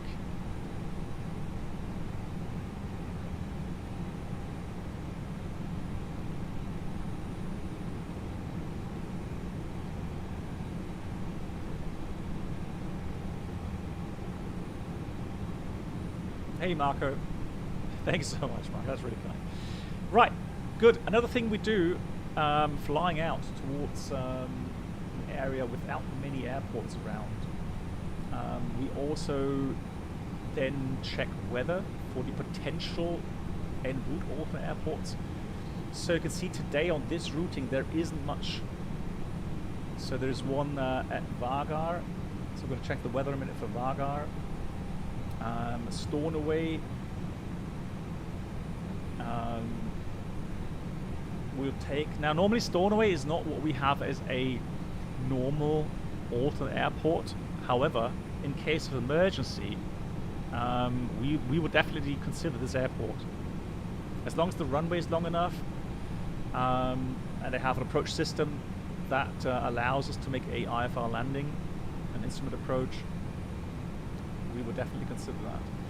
So that's that. So Vargar, Stornoway is definitely a potential good airport, and then it's just on the other side really. And again, we've got I don't think that is good enough. No, 50 kilometers. No. So that's really the first airport is going to be Iggelstad here, but that's also pushing it, and we know the weather isn't that nice. So what we can do is use our fix info page, and I've done that many times. So in the FS Labs, fix info does work. What doesn't work in the FS Labs, unfortunately, is the equitime point option. So the equitime point is something very useful, especially in these situations like we have today, where you can determine a point on your routing between two potential fixes or airports or whatever that gives you the same time. And today, obviously, let's say we have an airport on our route. I would probably go with Vargar first of all, and then Stornoway on the first leg, so that I have a reference to this airport and a reference to this airport. By default, you will always get the equitime point departure airport and destination airport. So that's what you can see here, Newcastle and Keflavik. So if you're wondering why at some point, literally pretty much halfway, you get this symbol on your nav display for the equitime point, it shows you that exactly that point, and you can see that the ETP location is at Ratsu, or 20 121 miles prior to Ratsu. So if we go on a longer range here, there's Ratsu, and so we would expect the equitime point somewhere here, just prior to Ratsu. Again, that is reference to no wind. If you want to have a more accurate data point, you need to put the wind data in for those 2 points. However, obviously, if it's changing like today, it's a bit more difficult to find something sensible because the wind is shifting a lot around today. You've seen it here. So we have crosswind, then we've got headwind, and then we've got crosswind again. So really, if I want to make a proper estimation, I would simply have a look at my average track on the routing there, and then I would, let's say that's about 325, round about there, and I'll just put the headwind component on that. So let's go again, equitime point, you find that under the data prompt, first page, and so I am going to put in 325 at about 45 knots. I think that's going to be about the average wind. It's not really the same as it's here, but just so that we have something to calculate with. I'm going to change that as well, obviously, to Vargar. So that's one of the airports, and I'm going to change the other one to Stornoway, which is Echo Golf Papa Oscar.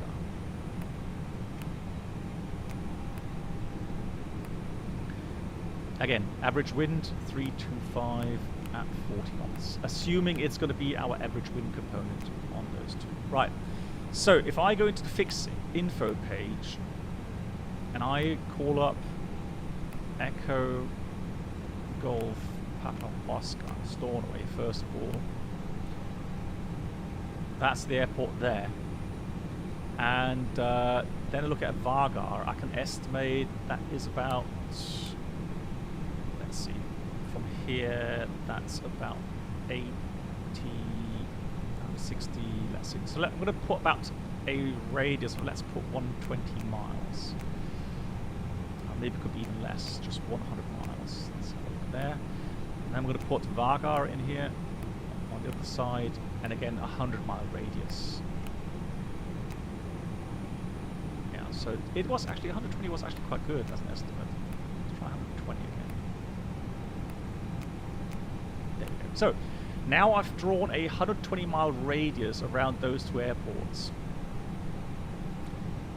Hugh Wee, okay, thank you much. Welcome. Welcome to the channel. Yeah, JSnap, I know, right? To be honest, I don't know why FS Labs have not been able to implement this.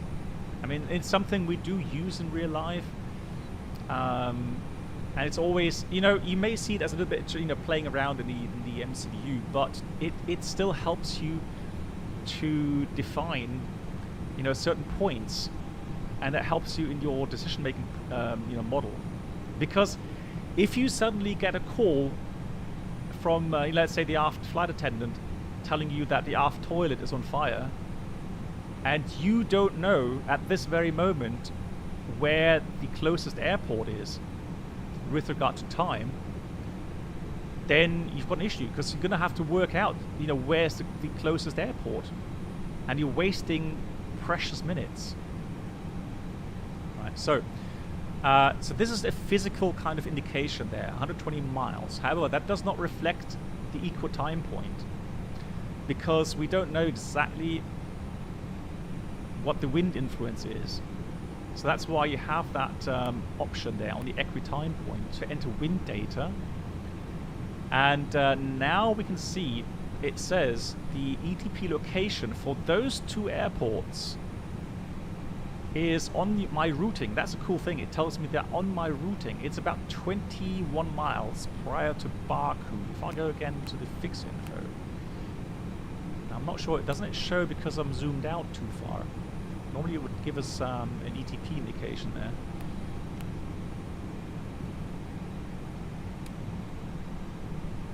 So let's put Baku.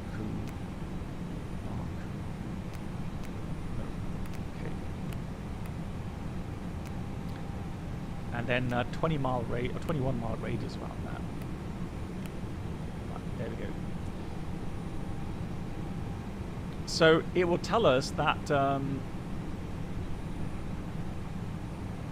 that's weird. Yeah, I don't know what it's doing there, to be honest. If that's the waypoint, that should be centered around Baku. That's really weird. Okay. But normally the ETP point will be there, and by doing that, you can very simply have a decision point. So that's what we're talking about. We talk about decision point, up to which point you would, yeah, projection issues, yeah, that you would return, or when you pass that ETP point, you will continue.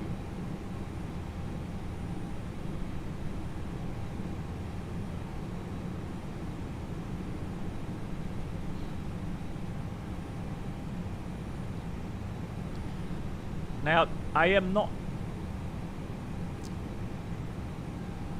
I don't know if well, you know, you would expect that point to be somewhere close to the center here, but because it's not exactly on our routing, it's you know, it's estimating the off-route track to that point. But I don't know how good the Toliss is in actually calculating that.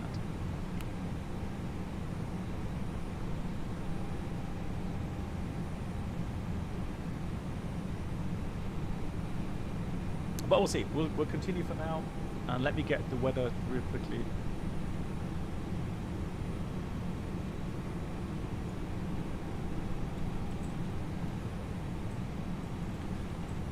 Let's see what we're faced with. Echo Golf, Papa Oscar.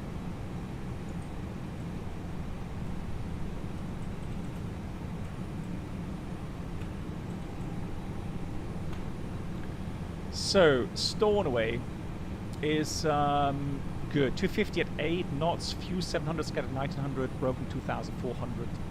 Yeah, so I would say Stornoway as an emergency field, so we're going to have some issues regarding you know, passenger handling, etc., etc. But otherwise, I would say that you know, for an emergency landing, that airport is good enough. I'm just going to call up my real-world tablet to see if I get some more detailed info on what it actually has available.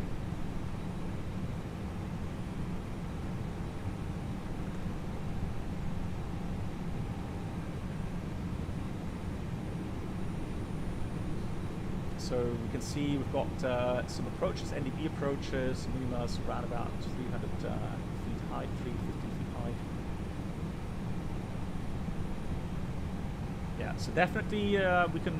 It's not, you know, great, you know, regarding the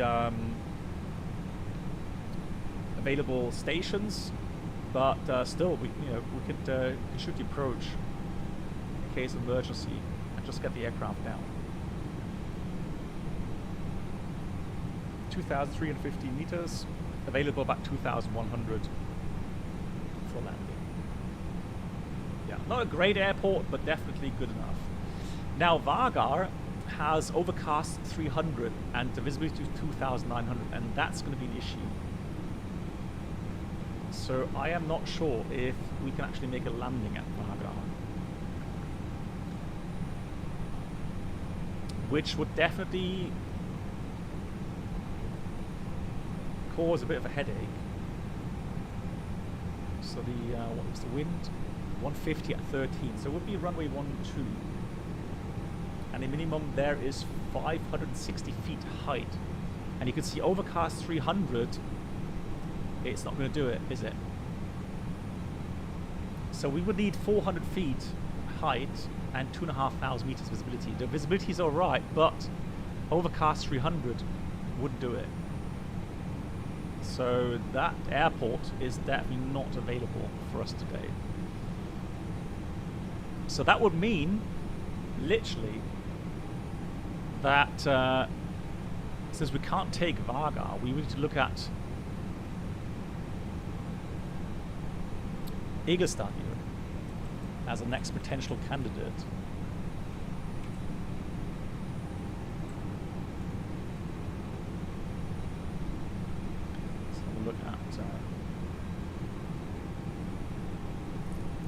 Welcome aboard the Captain Blackrock's Twitch channel subscriber experience. Sorry. Could new subscribers Hey, Ayaman, thank you so much for subscribing. Complimentary drinks, snacks, and premium flight entertainment will be served. Thank you. Thank you very much. Thank you for the support. Let me give a round of applause for that. Thank you so much. Welcome to the channel. If you have Discord, you can link your YouTube account with my Discord account, and you can get access to the subscriber channels there, so the member channels, with lots of good workshop files, lots of interesting files there to learn more. So, yeah, we can definitely see look at that gust 62, so that airport as well, to the north, definitely not available. But here's Eaglestad here.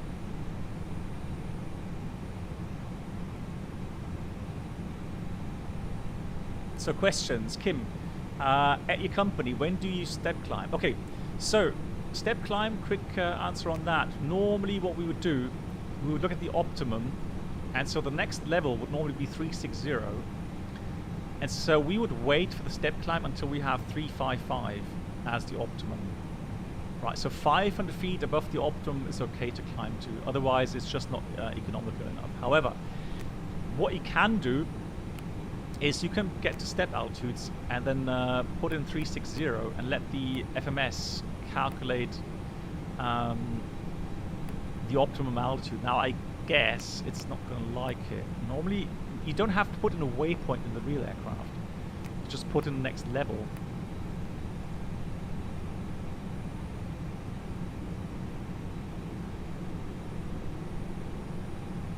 Yeah, it doesn't have to, no, it doesn't calculate that, it seems. It's just you can put in a reminder to climb at that waypoint.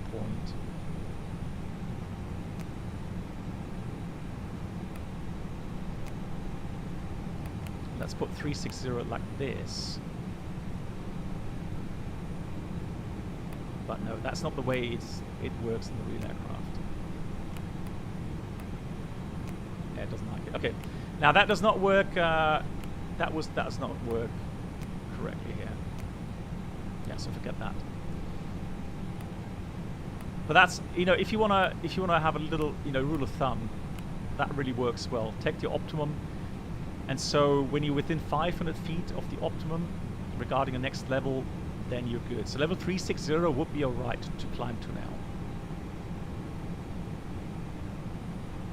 Hey Oist. I will hope so too.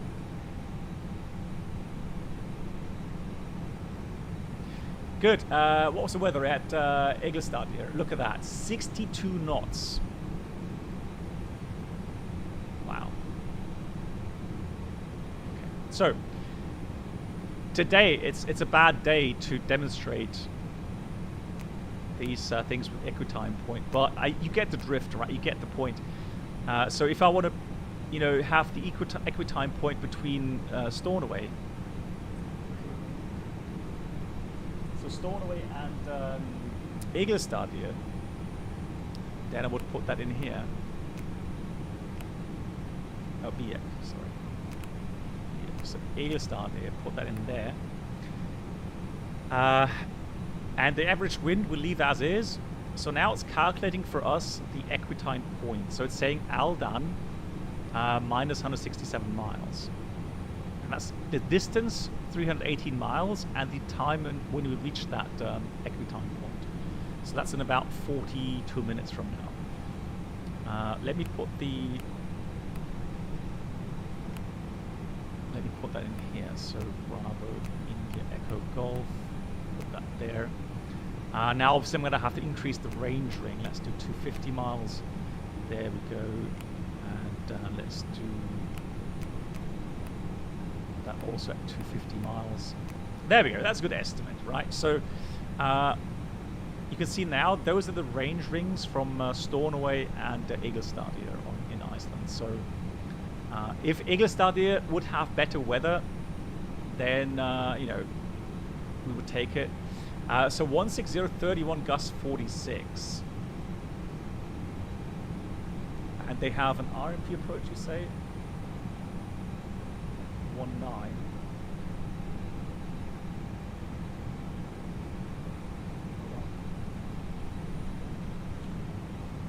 airport here.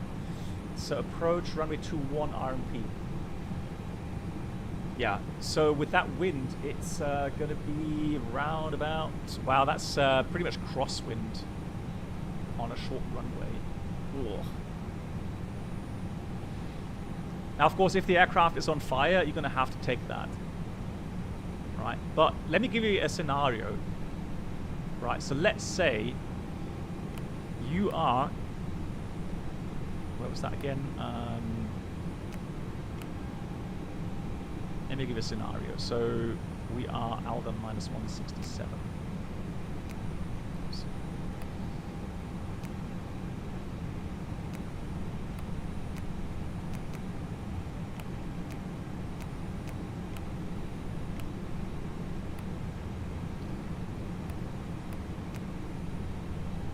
So there we go.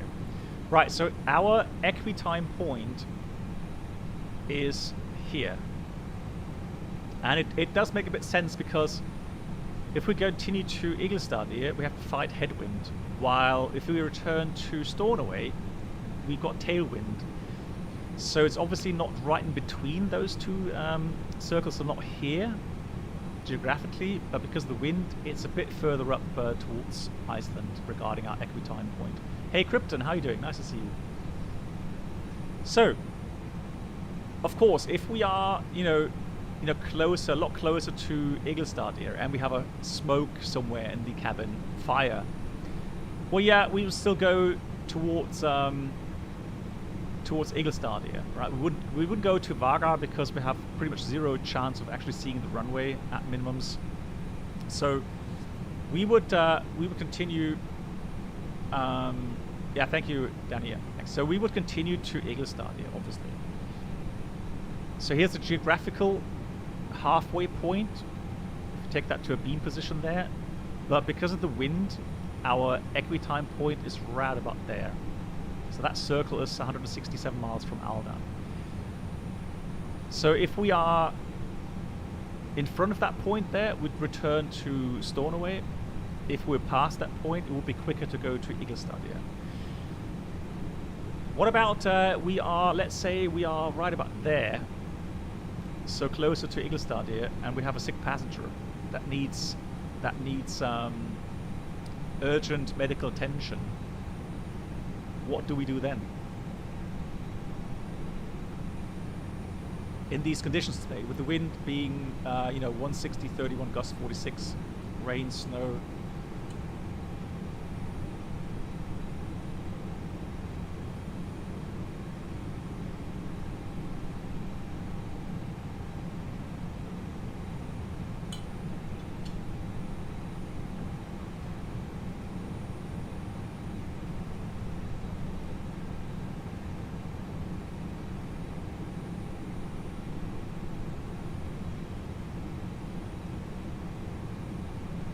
So, sick passenger who needs medical attention. Who would continue to Igelstad and who would return to Stornoway in this case?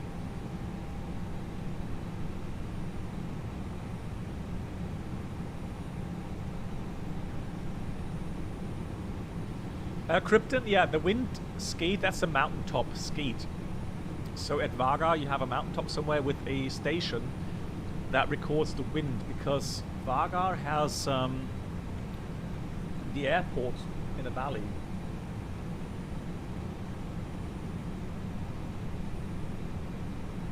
So you see that the airport is lower down, and you have some higher terrain around the airport, and there's I don't know if it's this mountain or this. So somewhere there's a mountaintop where they have a station that measures the wind, and that's what it says: wind skeet. Such and such.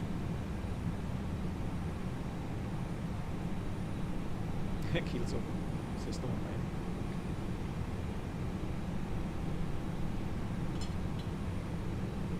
No, the problem. So let me put this. So let's say you decide to continue to Keflavik, which still takes right now. Keflavik will take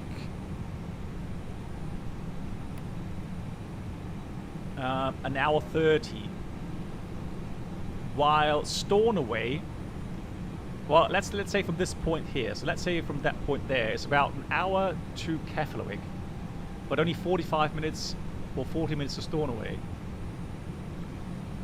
Right. So you continue against the wind, and you fly to Keflavik, and that person dies. So it goes into a court of law, and the family is going to sue you because they say it would have been quicker if you had gone to Stornoway. And so their loved one has died because you decided to take the option that takes a lot longer.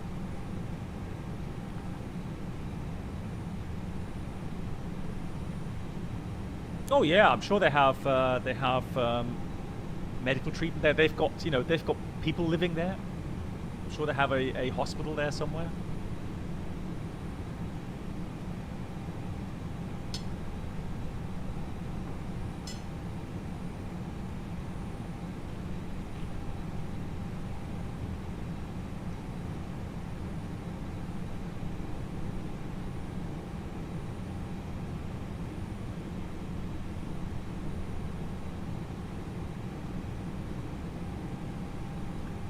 Yeah, well, Brendan, that's something you don't have access to normally. That's information. I don't know exactly which has the better medical support. We don't get that information.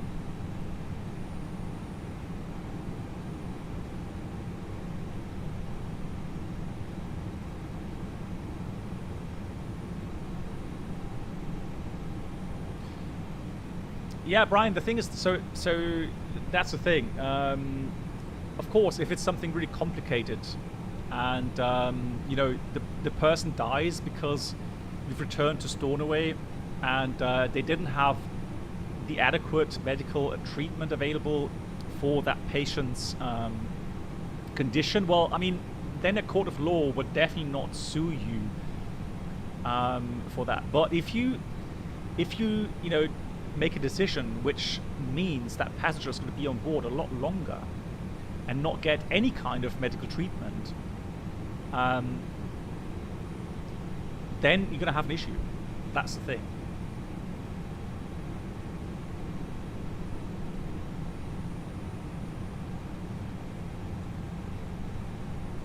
How do you know, Brennan? How do you know that Stornoway does not have medical treatment? How would you know that?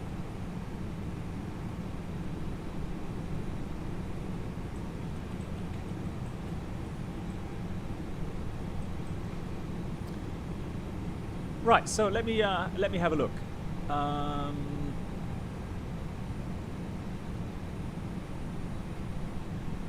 So let me have a look.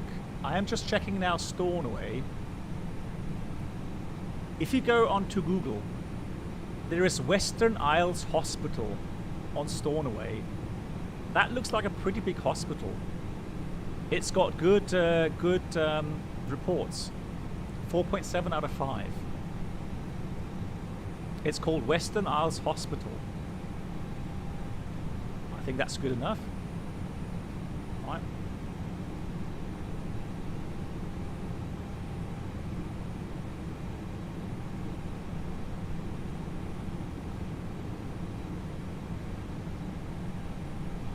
Okay, so I think we cleared that point up, right? Again.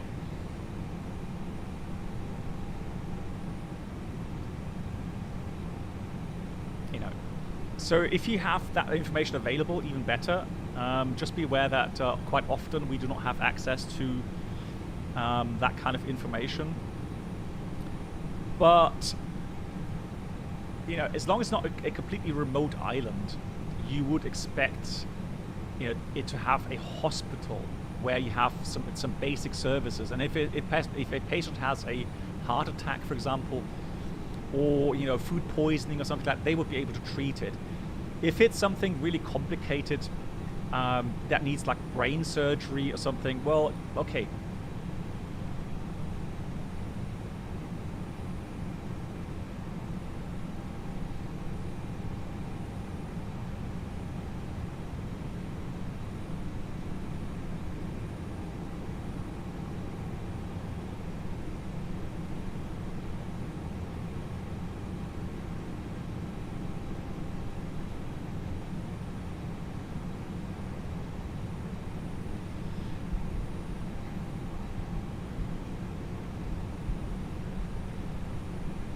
well, let's try to figure this out.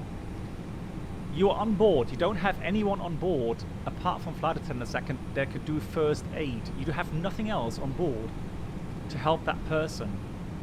You would seriously consider flying longer to Keflavik, then return to the airport like Stornoway, where they have a hospital?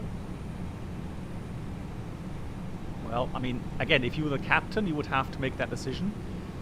And if the passenger dies, then, well, if it goes to in front of court of law, then, yeah, it'll be decided by a judge whether or not you've done the right thing.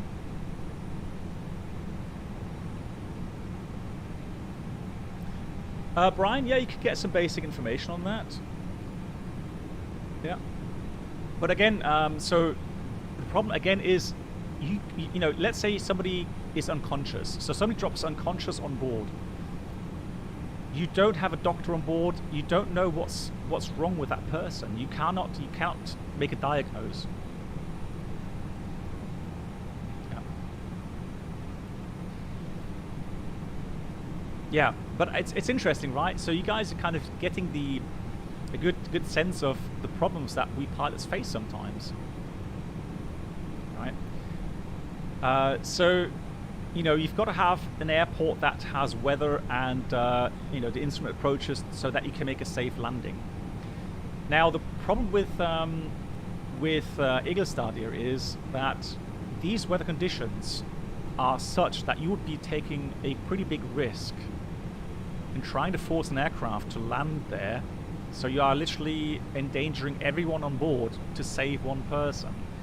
Now, you can do that to a certain point, but I think if you decided to return to Stornoway, even though that takes longer than going to Igelstadir, if you then go to court, you could make your point in saying that from my experience and from looking at what the airport at Igelstadir has to offer with that weather condition at the present time, a safe landing was more than questionable. Hey, FlightSim kid.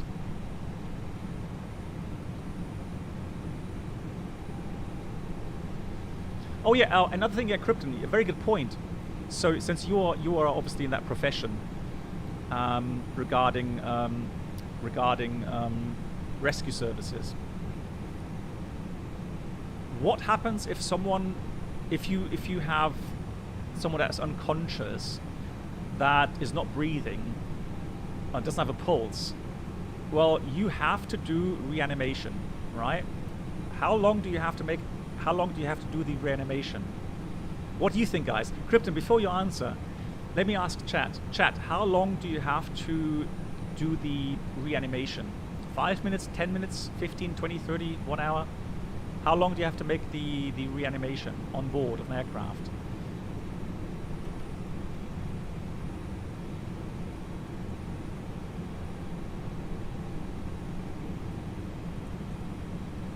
Danny, yeah, definitely.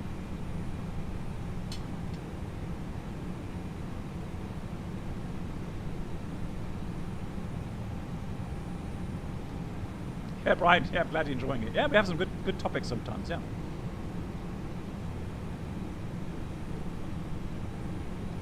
But Ingo, exactly that. You have to continue reanimating until a doctor, so a qualified doctor, pronounce the patient dead. Until that time, correct me if I'm wrong, Krypton. So on board, my flight attendants, they have to do the reanimation until a qualified doctor pronounce the patient as being dead. So let me ask you again, would you prefer to fly an hour towards Keflavik or 30 minutes towards Stornoway? No, so Krypton confirms.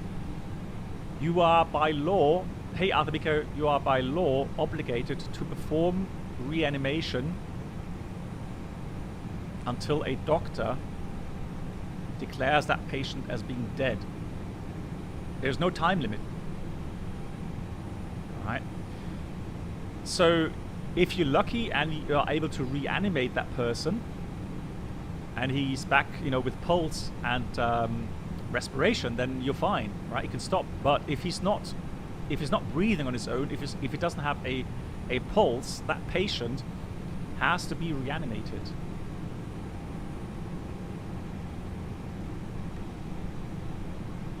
Yeah, so it's something, you know, that again goes into that decision process. Yeah, flying wolf, right? Okay, yeah, that's what that is. That's what I teach at the company. And I mean, Krypton knows best. Anyone that's in the rescue services, has any? Let me ask you guys, since it's an interesting discussion. Has anybody in real life had to do reanimation on someone?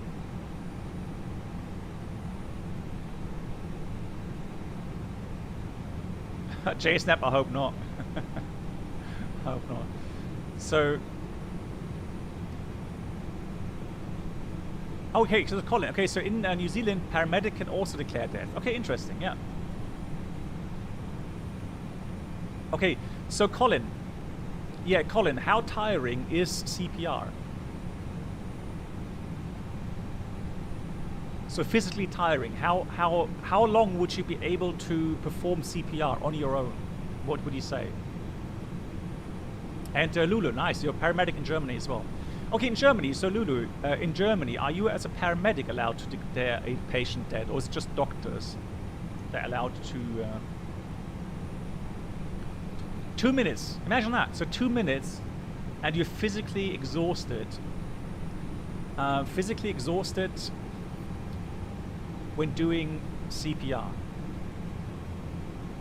Just doctors, yeah. Okay. Pilot all of 50. Okay, so, but again, you get the point, right? So imagine you've got 4 flight attendants at the rear of the aircraft. So in that kind of passenger cabin here today, we would have 4. Well, let's say 5. So I think minimum flight attendants would be 5 here in the A321. So let's say we have 5 flight attendants. They can take turns in reanimation, and they would have to take turns because it's so tiring.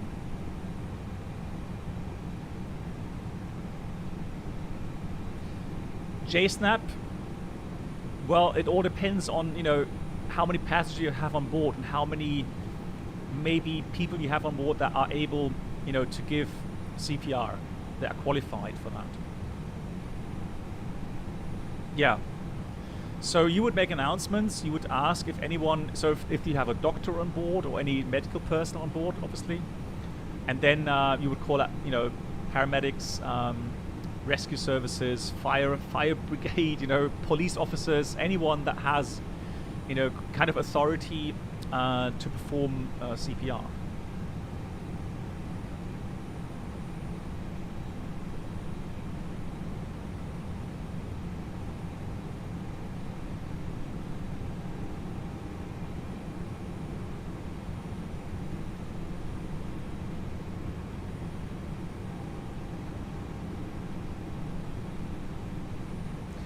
Another thing in this regard is also interesting, and as you know, as a captain, you have to make up or think about this before it comes to that situation.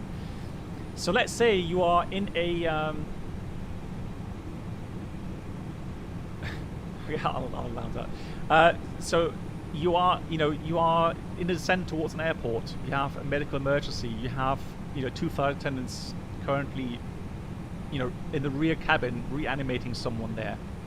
So let's say in the rear galley you have 2 flight attendants reanimating a passenger. Would you have them reanimate during the landing phase as well? So during touchdown? What would you do? Would you have them stop reanimation for a certain amount of time to let them sit down?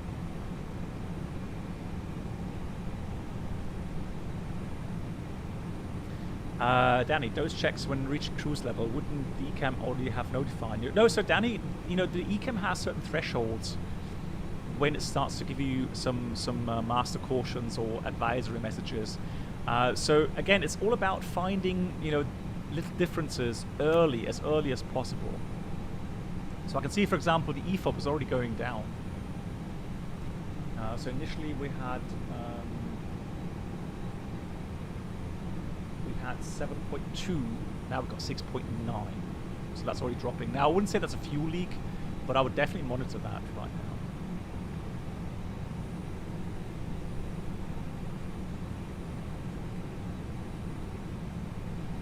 Okay, well, hang on. So here's the problem that I have. Normally on short-range flight, I'm pretty much using minimum flight crews, meaning I only have the amount of flight attendants available for each set of doors. So what if, let's say, we land and I have both flight attendants not safely secured on their seats, but they continue to be kneeling on the ground, and we have a tire burst or you know, a brake lockup or something, and the aircraft veers off the runway, or I have a hard landing, right? Hard landing, I have to go around, and the 2 flight attendants get injured. What now? Right now, let's say they're injured, they've broken an arm or something, and we have potential evacuation.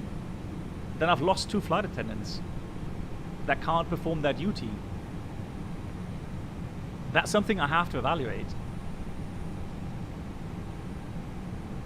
Hey Brandon, welcome. Oh, excellent Brandon, very happy for you, GG's.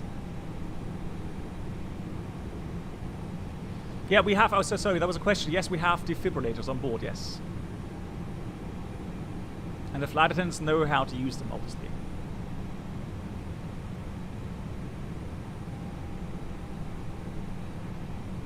Well, Reynolds, it's about safety, isn't it?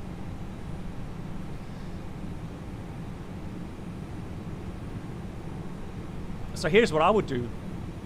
I would tell them you've got 20 seconds to landing. So I would make a PA, and I would tell them, you know, I would have talked to them prior to that and say, I'm going to give you, you know, how many seconds do you need to sit down and secure your seatbelt? 20 seconds, 30 seconds. All right, let's say 30 seconds. I will tell you 30 seconds to landing. They would stop the reanimation, sit down, get strapped in. We land. I come to a stop, and I will tell over PA, continue with the reanimation. That's what I would do. Is the defibrillator a legal requirement? I'm not sure. On board, maybe it is on board an aircraft. Maybe it is.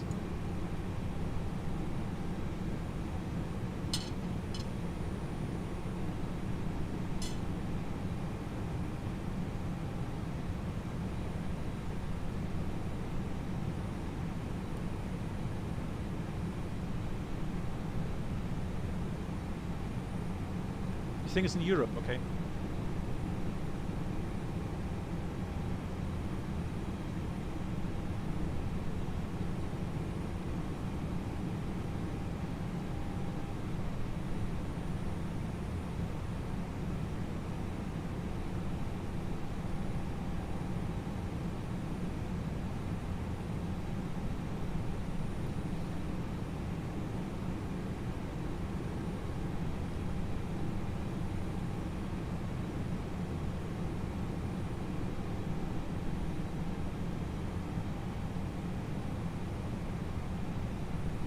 Good night, black box. No, not necessarily. I don't think, maybe Krypton can, so Krypton says, good night, Bob. Thanks again for all the help. Take care, stay safe.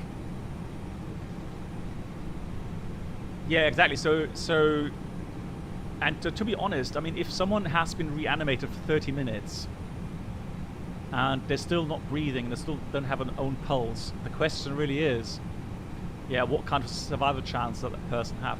We're talking about the legal requirements, and of course, you know, you have to take into consideration all different aspects in aviation.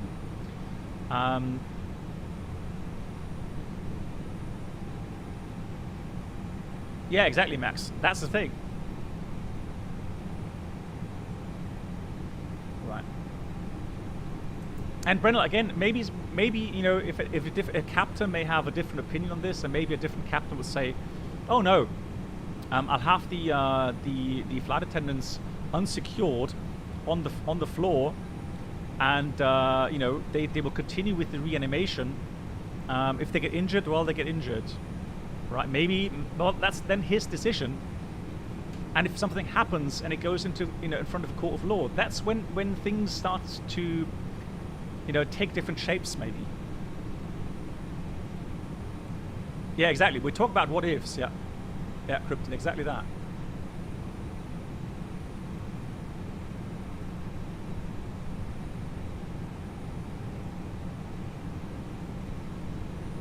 Good night, Black Box. Leader Pilot, good night.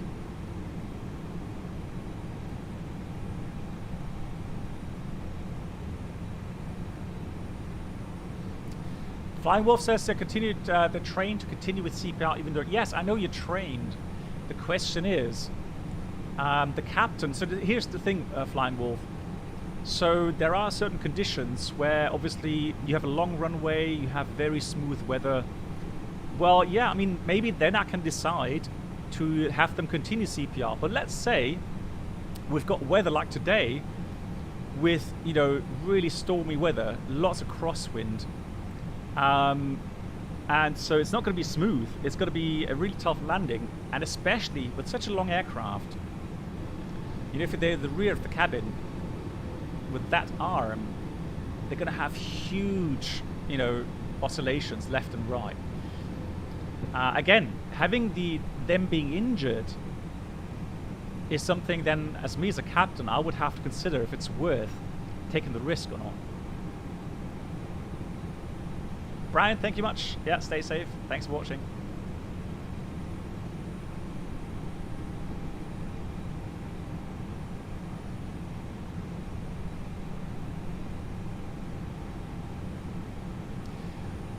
Yeah.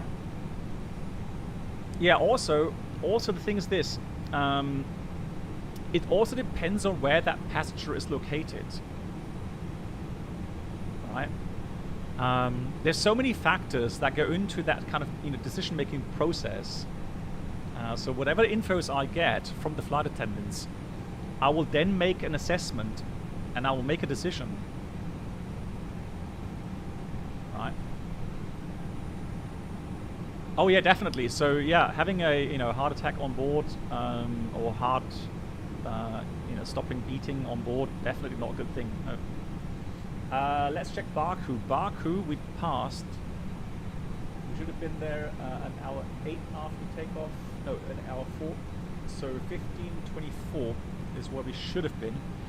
We were there at 32. Wow, that's a lot of difference. What if my 7-8? We're doing good. So we're pretty much on the Mach number we're supposed to be. 7-8 is what we're supposed to maintain. So that's all the same, but we definitely have more headwind than we planned with. So we definitely lost some time there. So 32, and the fuel was 9.1. We should have had 7.7 plus 1.2, so 8.9 is what we're supposed to have. Well, we're good on fuel. Let's say that much. So fuel-wise, we are good. It's just time-wise, we lost a bit of time. But I think I saw we had more wind than we had compared to the flight plan.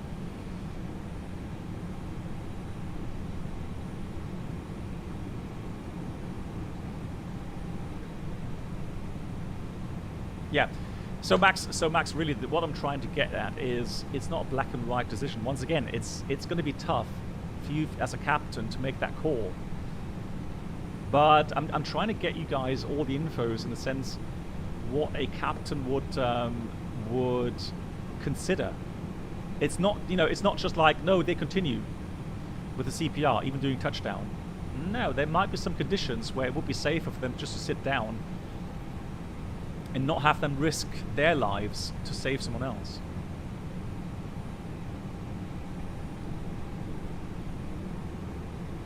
Yeah, Krypton, definitely. That's the normal procedure. So normally I would definitely have them in a galley. It's not all... Well, the aft galley is preferred, yes. But I've had cases, obviously, where they would be in the forward galley as well.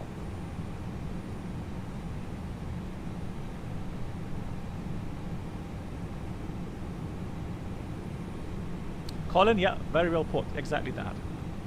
Yeah. And, you know, if all things fail... So again, you've made your decisions, right, as a captain. You've given out your instructions, and your crew has complied with them. And if the unfortunate case should happen that that passenger dies, and should there be a lawsuit following that, well then again a judge will take in all the information and then will make their own call on that if you've done the right decision or not. But for me as a captain, I have to consider not only that single person and their well-being. I also have to consider other factors and other people on board.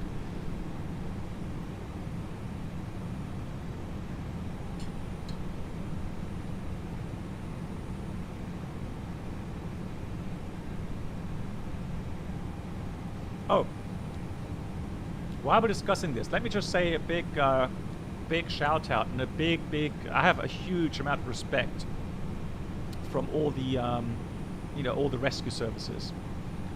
So medical, fire brigade, police. I have a huge, big respect. Or even the nurses in the hospitals. I have a huge amount of respect for their work. They're doing so much good for society. Yeah, big round of applause for that. Hats off. Did you ever have a CPR situation on board? Yes, I did.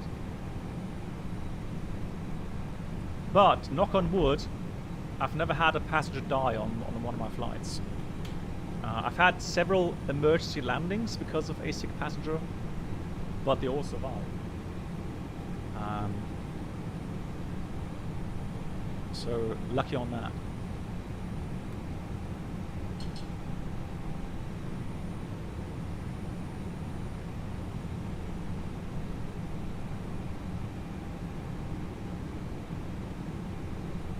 This is called Sim Toolkit Pro. Yeah.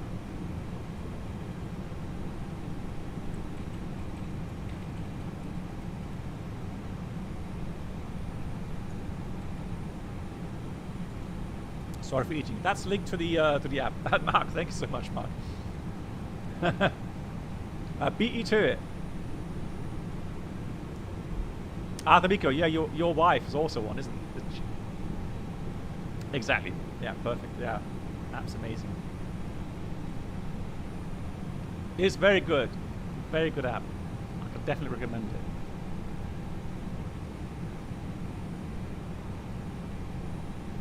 I know, Danny, that's something. It's one of those things my brain cannot comprehend. I cannot comprehend how any human being could threaten or hinder rescue personnel from doing their job. We'll just leave it at that. I cannot comprehend that. If it were up to me, there would be some serious consequences for these people, but... Oh wow, okay, Krypton. We had a flight attendant where the coffee machine blew up and she had burns in the face. That was something, and they continued quite for some time. Oh wow.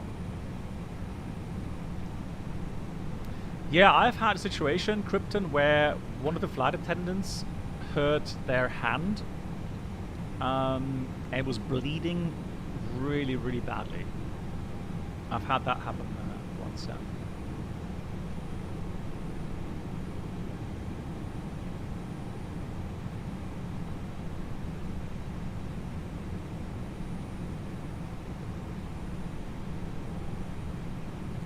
So let's see, any more questions? I'll answer that one. Cool.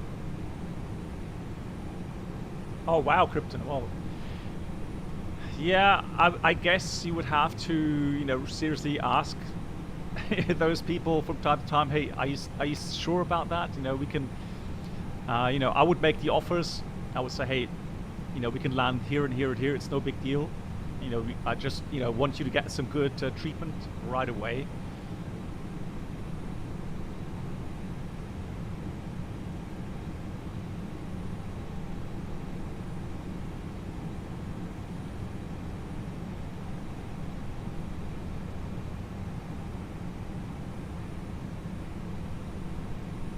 Oh wow, she got some strong pain medication. Wow, okay, well, that's...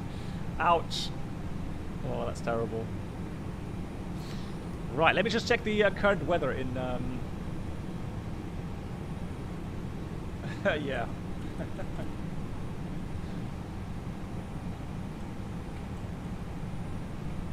Let me just check the weather right now.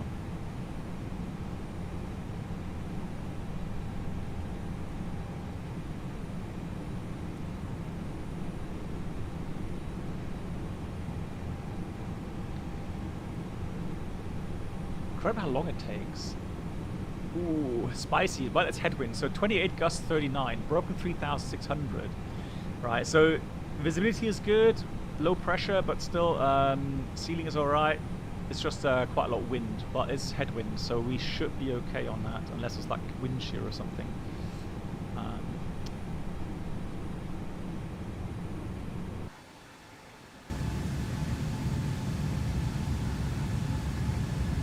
Like a little sunset.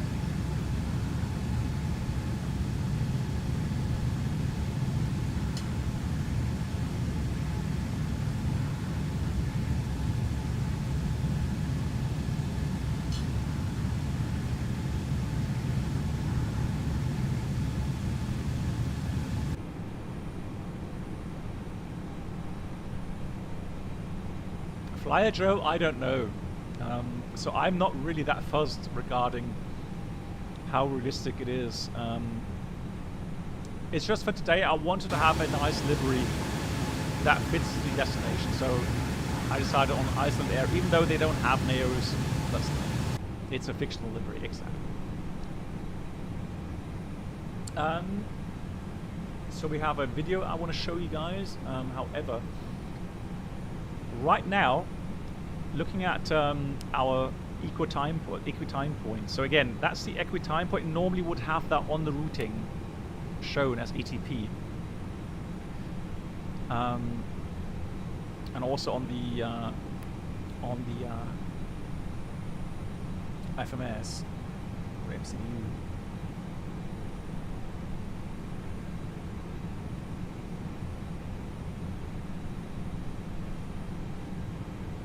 Trying to find.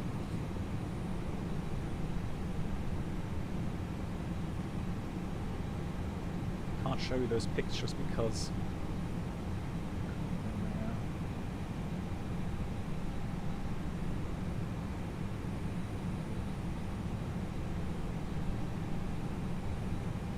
well, what we can normally do is the following.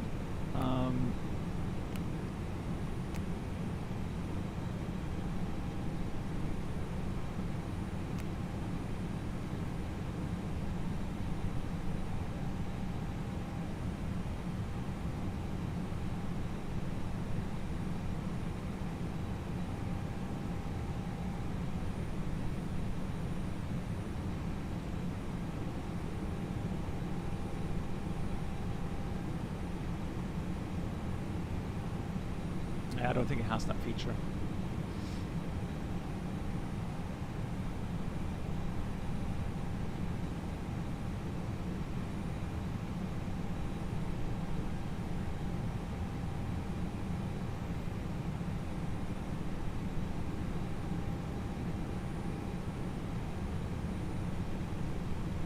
All right. Yeah, so that's missing here. You don't get the equi-time point circle there.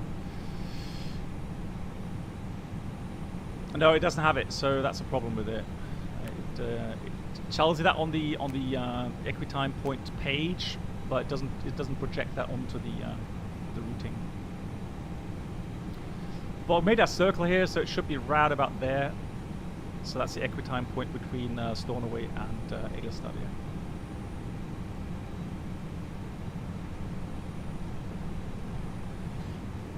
if I'm at that point, and if I'm proceeding to an airport that has, or a destination that has, you know, critical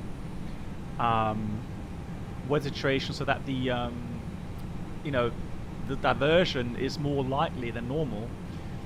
I'll quickly talk to the cabin crew right now. I'll ask them, hey, how's the situation back there? Is there any passengers that you've seen that you know, that look a bit ill or something? Or make sure that from now on you check you know, the toilets regularly, at least every 15 minutes. So just trying to make sure that you keep an eye on all these risks that can arise, knowing that if we have an issue, it could be some time before we actually you know, are able to land somewhere.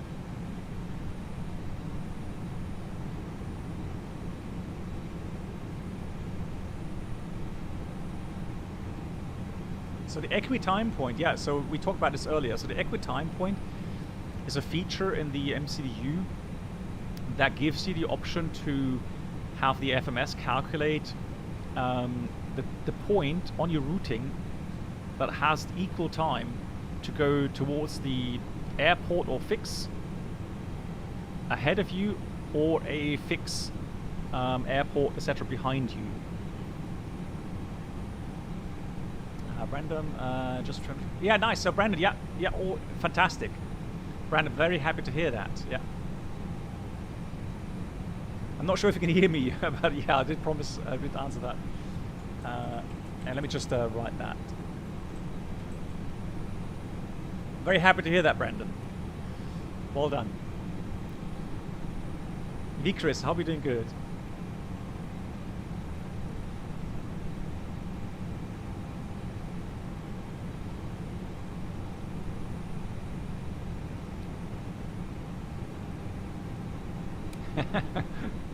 Right, cool. So you can see for that nav display. So there's BIKF. Now what we can do as well, I mean, right now, I don't think it's going to take that much longer to get to Igestad from this point. Let me just put, so that will be -166. Let me put Keflavik on our destination there. With that wind. So that's Alden -120. So let's have a look. Let's go into fix page. 20. Right. So, so now it's telling us that the equitime point between Stornoway and Keflavik is here. Which is interesting, I think, because that to me looks a bit off, but who knows. So how many miles would that be? So that's about, yeah, 240 miles. So that's 240, yeah, 240 miles out of Keflavik, while from Stornoway, that's more like, what, 300? That's out of range. I can't do more than, is it 250 miles? I think so. Yeah, it doesn't do more than 250 miles. Well, we can see that's about, what, 40 miles? Yeah, I would say about 300. So that's, again, that's the point now between Keflavik and Stornoway. Hey, Bruno, how you doing? How's work? Oyst, I have not heard about it. Maybe Bruno has heard about it. Bruno hears so many things.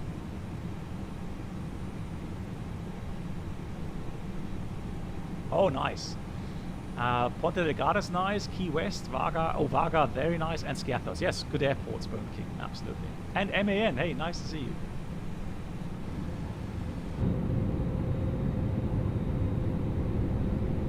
Oh, the moon there.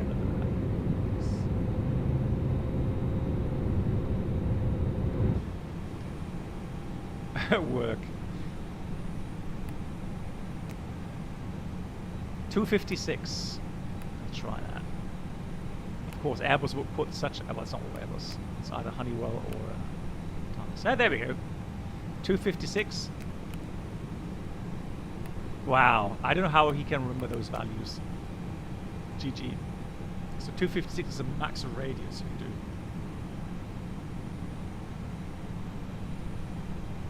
do. Yeah, for whatever reason exactly. Well, Airbus or Toliss or Honeywell, whatever. Oh, it's an 8-bit number. That's the reason. Okay, well there we go. It's a hardware limitation. See, now something else we've learned today. That's really cool.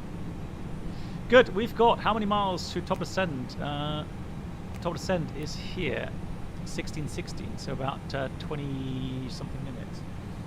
I'll show you a video of a real world landing in Keflavik 19 that I did, was it a year ago? I think it was a year ago or something like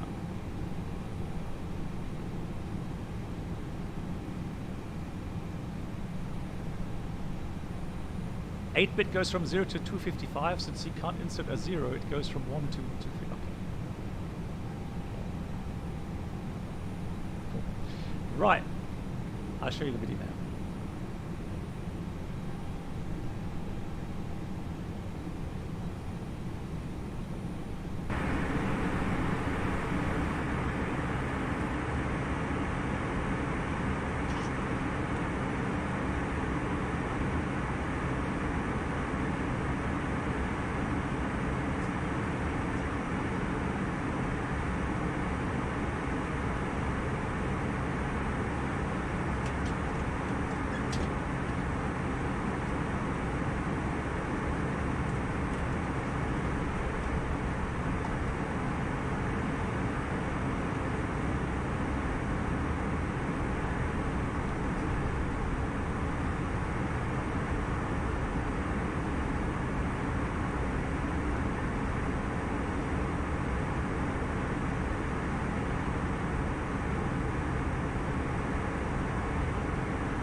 2,500.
$1,000.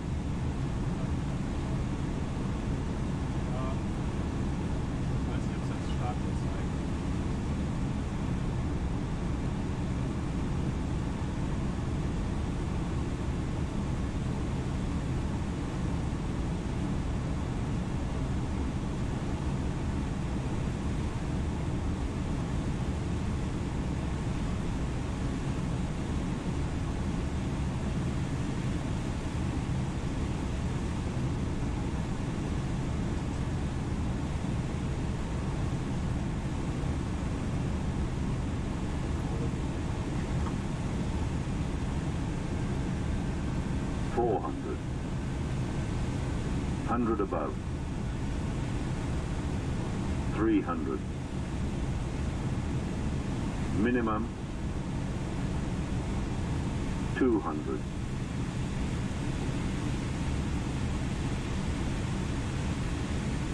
100. 50. 40. 30. 20. Retard. Retard. 5.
So there we go. Wipers, yeah. So why don't we use them in flight? Well, normally we don't need them in flight because as you're going forward at a certain speed, you have. Glad you enjoyed it. So you have a coating on the windshield, which is like a lotus, has a lotus effect, meaning, hey, good V forward, and also Christian, hello to you. Hope you're all doing well. Stolt, hello to you as well. So yeah, during flight, you don't really need the wipers on. I mean, only if that that coating has worn off, you may need the wipers during the flight. On the ground, that's different. On the ground, since you're only at taxi speed, depending on the amount of rainfall, you will probably need them from time to time. So that's the difference between not using them in flight and actually, you know, even in really heavy rain conditions, not needing them because of that lotus effect. And while on the ground, you have to use them.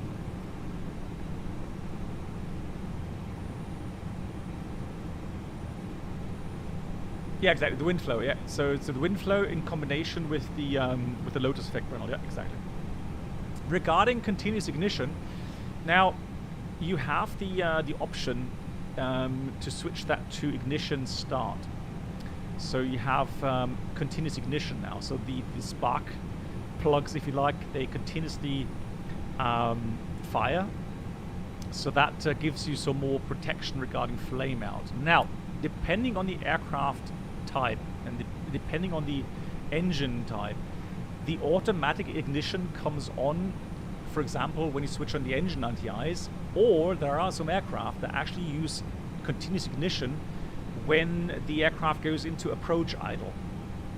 So a lower idle setting compared to flight idle.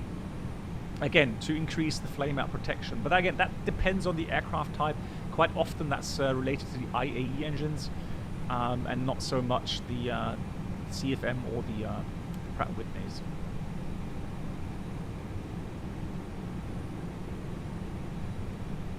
But by all means, I mean, you know, this is nothing bad. So if you enter an area with lots of rain, you have a fear of actually having, you know, maybe a bigger risk of an engine flame out. Well, yeah, by all means, put that to ignition. Just remember to put that back to normal once you're out of that condition. Yeah, also, Danny, we have something, well, not all the airlines have it, but you have a rain repellent button there, right? So there's a, just like on your car, you have the option to spray cleaning fluid onto your windshield. Same principle here in the aircraft, rain repellent. And normally at the rear here you have the bottle that will have the fluid. Now apparently, at least the older fluids, they were not so healthy.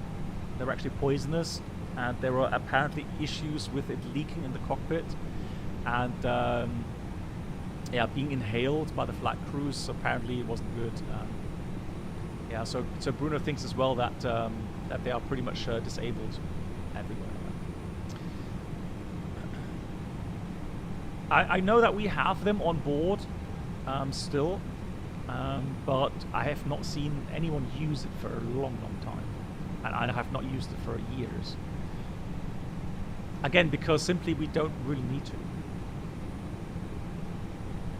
If the lotus effect has worn off, so let's say, for example, I'm doing an approach, it's raining, and I can hardly see through the windshield, then I would make an entry into the technical logbook and tell them that the rain repellent coating has worn off, so that then next major or bigger maintenance turn they will reapply that coating. Hey Ian, welcome.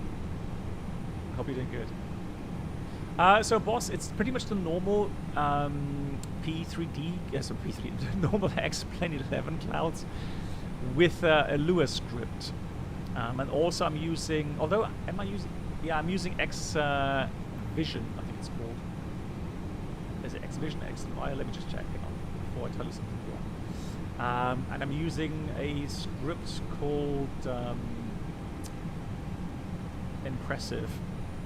No, it's not. It's hang on. I'll show you in a minute. Hold on. Give me a second. Yeah, it's X Vision, and I'm using Nordic Extreme for the preset. So it's the X Vision is the app name, and that also alters. I think that changes the cloud textures as well a bit.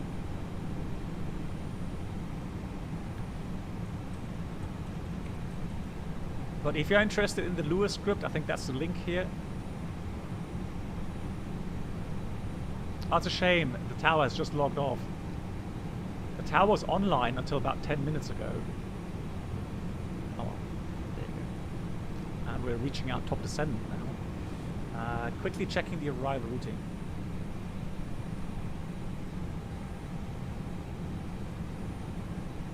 Let me get rid of the Newcastle.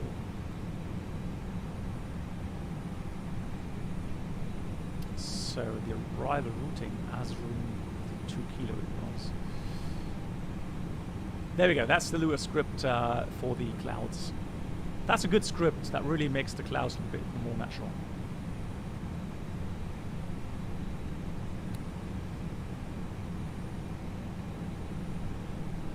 Yeah, so that's the 19 RNF arrival as room 2 kilo.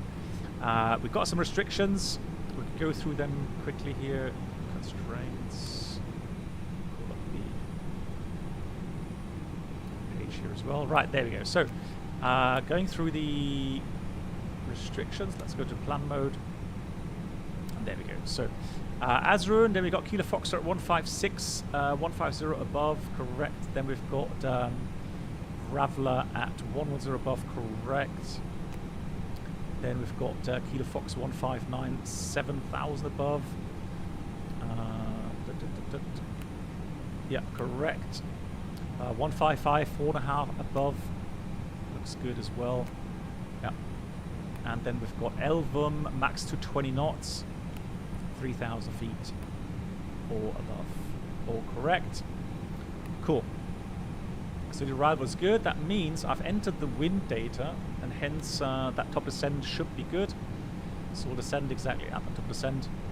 The weather, the last weather I've got from Keflavik, it's 2030 Zulu, about 25 minutes old. It's 190. So there it is, 190, 30 gust, 30 gust 41. So we just entered the steady wind component always, not the gusts. Transition should be 7.5. The last 8 is what 7.5 it was, so 7.5 goes in here. Because of that low pressure, that means the transition level is higher. QNH is 971. 971, that's low pressure.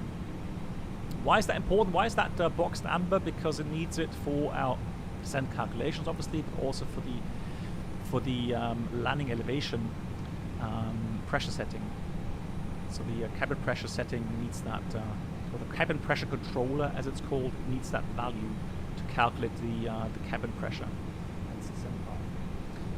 Temperature is 4. There we go. So that's the weather, and we're going to do a config. So what? Oh yeah, let's see. Config 3, config 4. Let's see what you guys say. What we're going to do today, guys, in these wind conditions. Config 3, config 4. What would you do? So we're doing the Zulu 19, and the minimum for that is 370 straight inland. Yeah, 370. Borrow. 3.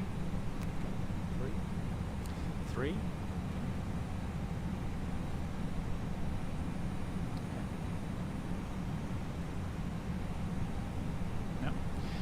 So what's the advantage of config 3 compared to config 4 then? We talked about this on the last stream, didn't we? Let me see if I can find that that picture again.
Okay, so obviously, yeah, with these, no, so with the only consideration really that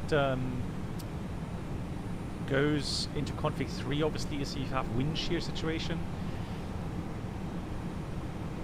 Yeah, so normally I would have a tendency in these conditions to go config 3. Here's my issue though, we're using a Neo where, because of the engine have a lot more power, they're going to be running at a really low RPM, around about 42, 43, 44%.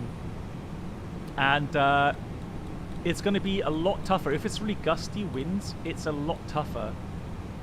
Right, descend out Magenta 150. It's a lot tougher to control the airspeed, meaning since you have less drag and you've got low power setting and you have a headwind shear, you go over speed.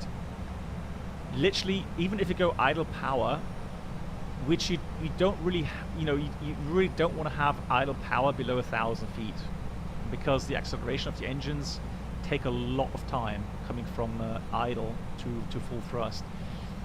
So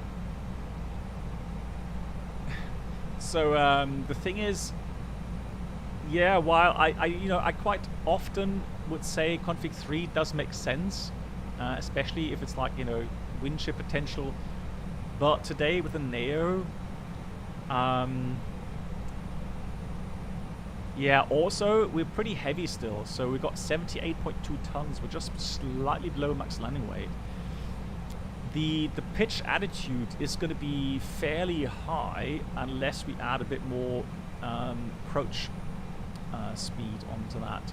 So a higher pitch angle for config 3 means less tail strike clearance compared to flaps 4. Sasha, well, I hope you enjoy Microsoft Flight Sim 2020. I hope you enjoy that. Yeah, so yeah, to be honest, today I am going to go with config 4. Yeah, just to help me have a bit more drag, have a bit higher power settings. So if I go a bit over speed, I have some buffer to reduce the thrust and not having to go to thrust idle to catch the speed again. And yeah, tail strike clearance really.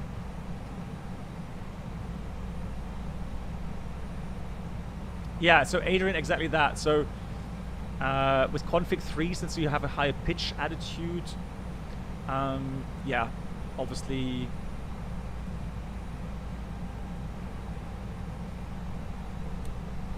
the flare doesn't have to be so prominent, but man, in these challenging conditions, kind of a hard landing, bounced landing can happen quickly, especially if you get like slight negative wind shear near the ground, so the speed drops below the approach speed, and that really puts the pitch up higher, and you really have to kind of pull back on the stick, pretty hard as well, to not have a completely, slam into the runway.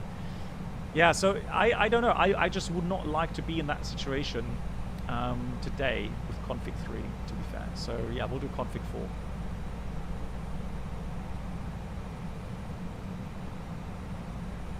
Oh yeah, you're right. Cool. So approach preparations real quickly. Let's go and quickly allow me to prepare everything. So we've got that. That's done. RatNav, I'm going to put Keflavik in here.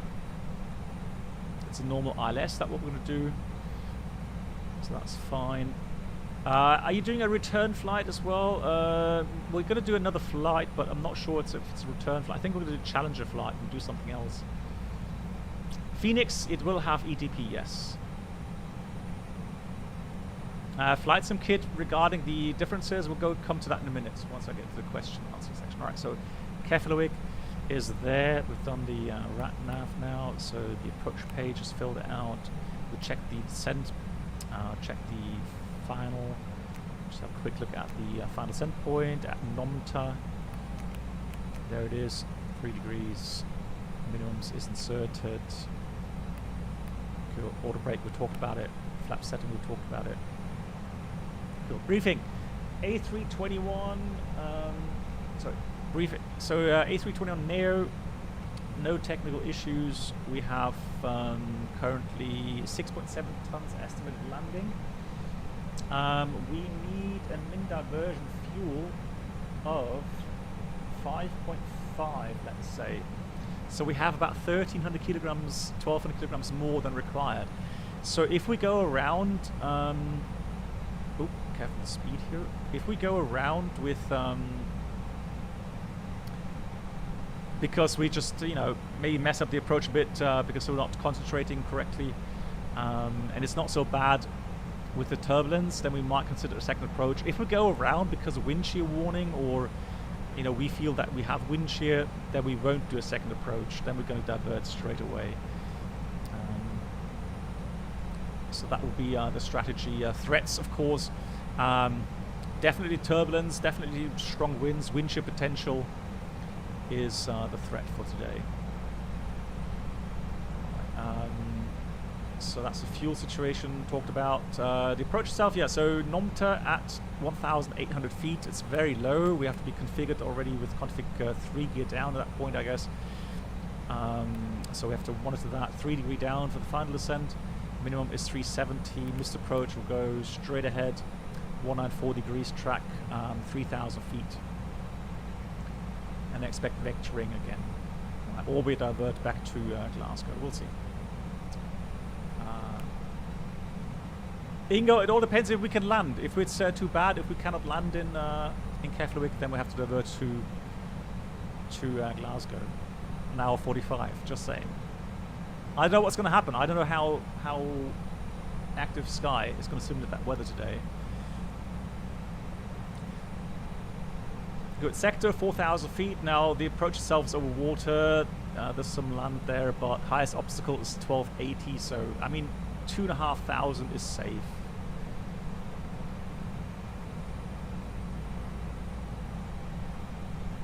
Oh, tower is back online. Are you kidding me? GG, it's back online. Information Bravo. Currently, the wind is 19033 gust 41. Okay, 33 gust 41. Gonna enter that tower wind then 33 gust 41. Transition is 75. Visibility 10 kilometer or more. Broken 2,800. Temperature 4. 2.1. Okay.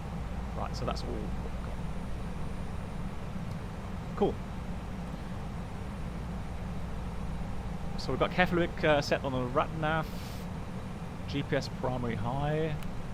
Accuracy is good on both sides. Landing elevation 0 feet. 130 feet actually for Keflavik. That makes sense. Let's have a look. Yeah, 160 feet. That looks good. So that's all good. Good. Nice. There we go. Approach Q&A phase now. So may I ask if it's possible to explain the difference between MPL and frozen ATPL? I mean, the difference between MPL and ATPL is that MPL is a specific license, at least in Germany and Europe, I guess, where it is literally limited to an airline and their procedure. So you can't really go with an MPL from, let's say, EasyJet. You can't go with that to and fly for KLM or Air France or Lufthansa or something like that. So an ATPL is a more general license, which offers you then the option to fly for different airlines. And the frozen ATPL obviously is an ATPL that you have finished, but you have not the currency, meaning you're not current with the landings, etc., etc. Yeah, so but again, I'm not a specialist with all these licenses. I just have a normal ATPL license. I've had it all my life. Never had to do an MPL or anything like that. So divert to Gander, no.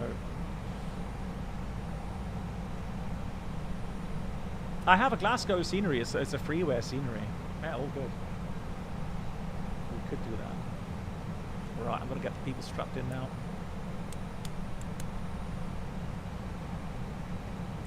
Any other questions? Anything else unclear? There we go. Captain Bruni, have you ever used a 4D enhanced RTA on what? Apparently not. So the enhanced required time arrival or required time at? No. No, I've never seen that system. Is that more like 350 thing or A380 thing? I've not seen that on our fleets, no.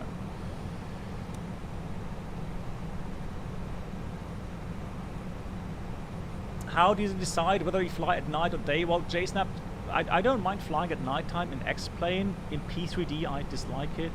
Microsoft is alright as well at nighttime. It's, in principle, JSNAP, I try to fly at least a little bit in daytime for the viewers, because a complete flight in darkness is often, I don't know, people just don't like it. The landing at nighttime, I think, is alright. So nighttime is fine. People can relate to that, and yeah, especially X-Plane, it's all good, but it's just... Rodeo, have you flown into Keflavik? Yeah, I've just shown a video, Rodeo. If you go back a couple of minutes, you can do that now if you like. Just scroll back in the video, like let's say 15 minutes.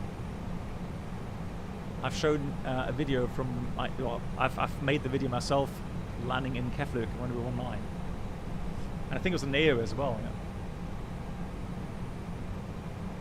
yeah. Wilfred, left flying at night, explain nearly all flights. Yeah, well, there we go, Wilfred. Loyal. Reconnection successful. Thank you.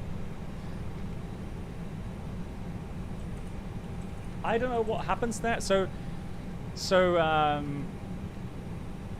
yeah, I have 0 drop frames, which is amazing. I've not had that on Twitch. So here on YouTube, I have 0 drop frames, but I've had it so often happen where OBS just drops out for a couple of seconds and it reconnects automatically.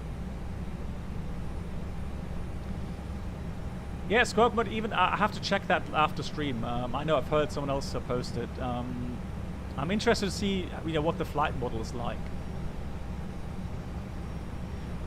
Also, a word of caution: careful with all the hypes going on. Yeah, it's always good to get, you know, some people check out the apps, the add-ons, and you know, comment on certain things. Because for me, one of the make or break things is obviously, oops, going to descend, is obviously the flight model. Ooh. Right, descend out magenta, flight level 70, well 75 is the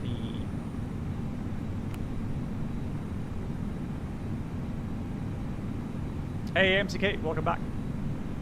Right, I'm gonna go 4,000. QNH is very low. 971. And look at that, still 56 knots of wind here. We'll see how that goes.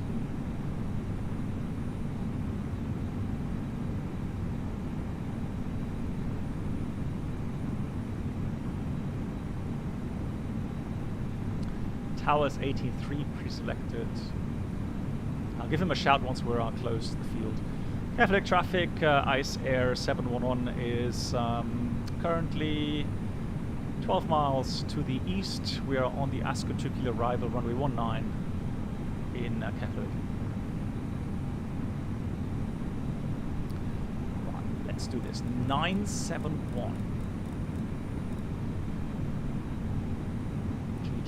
That's 6-7 now. Approach phase is active. LS keys on. Thank you much, Bruno. Yeah, as always, much appreciated. Yeah, it's going to be a bit spicy. Definitely going to be a bit spicy with the approach here. So we've got India Kilo Oscar identified. Going towards Elvam now. There's the, oh, there's a runway there, look, the airport. And that's India Kilo Oscar identified.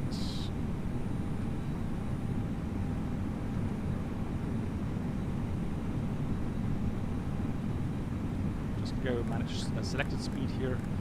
Start slowing down the aircraft. how many miles do we have? We've still got how many trip miles? Yeah, we're fine.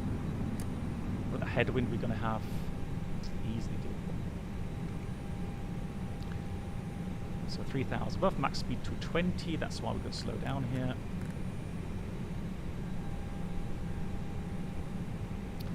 Put this into open descend, and we'll descend now 2,200. Here comes flaps 1. Speed is checked. Flaps 1.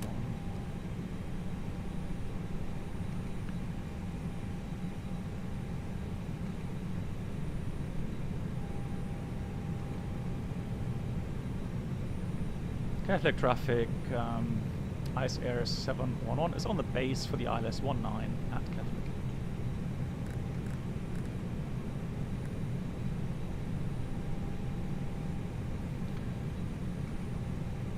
Traffic miles. Wow. Again, I just don't know. It just feels so clean. Flaps 2, speed is checked, flaps 2.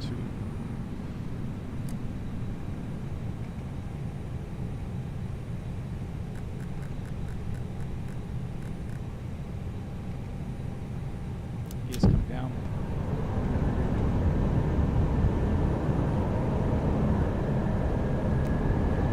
Keflavik Tower, very good evening from ICER 711. It's about to turn final, ILS 19.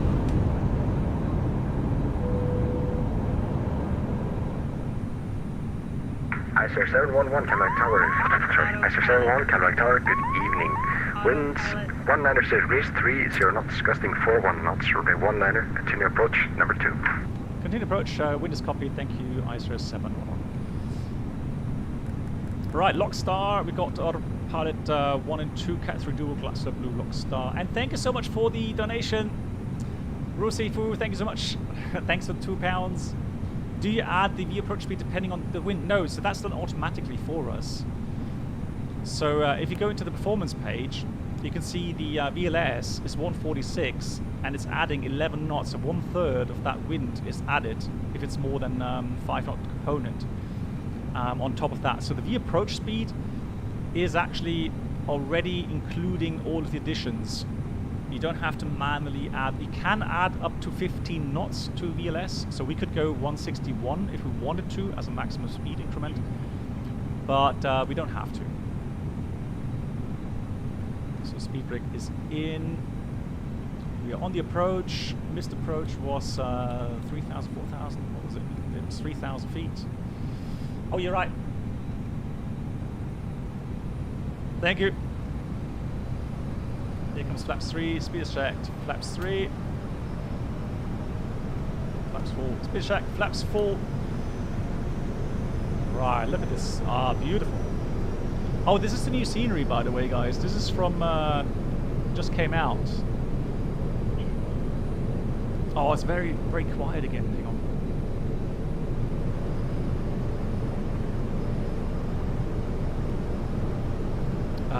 So system. I don't know.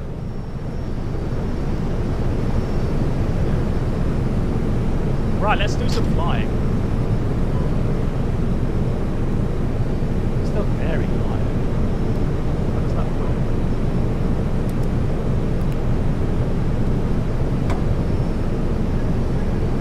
Wow. Yeah, I have put them on too loud. So they are fully loud.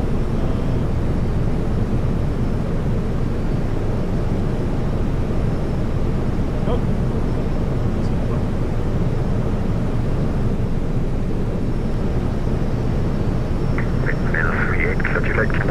Tower, back to Iceland, make up the runway to the right to enable. Okay, to the right of enablement. Right, Kipling is landed.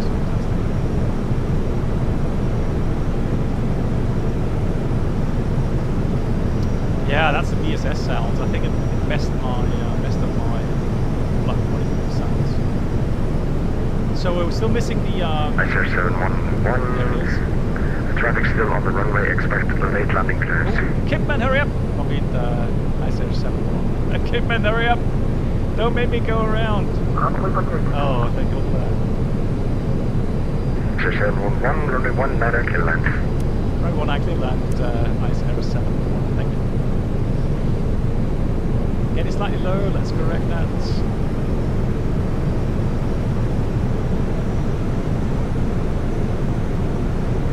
Windmill 38, kilo Juliet.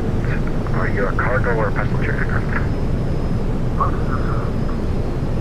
Roger, I'm giving you gate 12, taxi to gate 12 via straight on Echo, cross runway 28, left November to gate 12.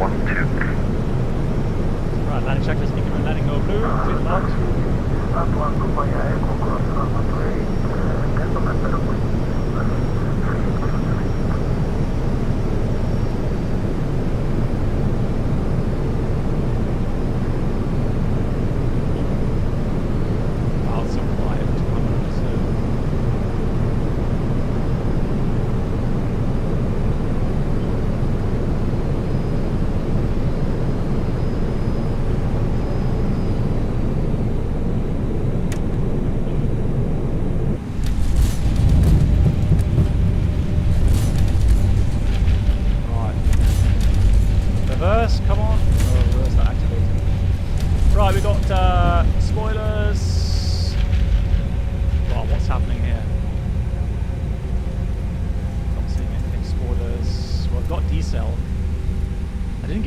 light here that was missing. Don't know why the spoilers didn't come up here on the display. EG told us right.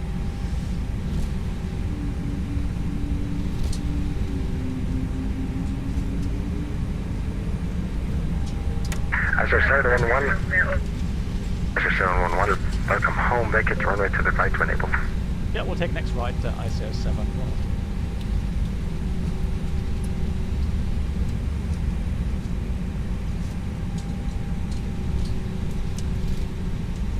Oh no, is it default? No, I hope not. Don't tell me it's default, please. I will check. I will check. If it is, then we correct it. Runway is vacated, ISO 7. ISO 711, roger. I've given you gate 2 via right on Echo, cross runway 28, left November to gate 2. Right on Echo, cross runway 28, and then via November gate 2, ISO 7. Hold on, thank you.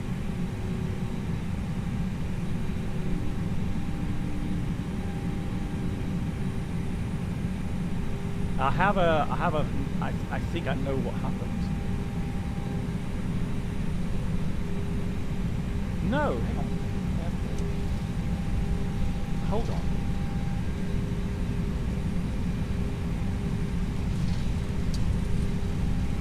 It's alright, it's custom scenery, that's got Keflavik. It says airport, autogate, earthmap data, ground, orthos, plugins.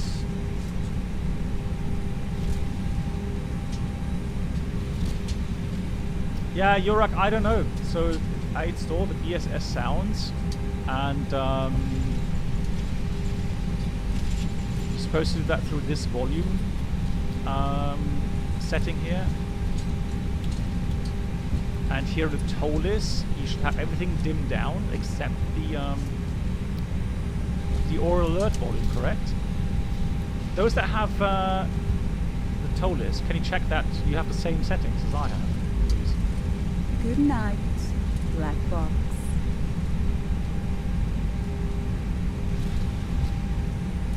Jason, no, I took that out. That one I took out. 100%. Reynold, thank you so much. Thanks for watching, and maybe see you Wednesday then for the Norway.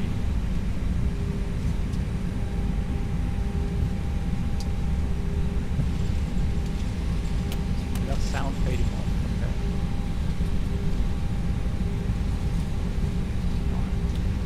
Right, we're crossing the runway.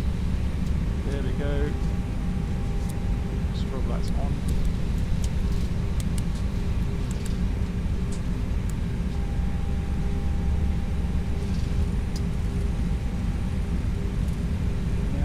searched the folder for Keflavik. I think that's Kipton up ahead. Let me try again. So I don't have Aerosoft Keflavik, no. So that's definitely not installed.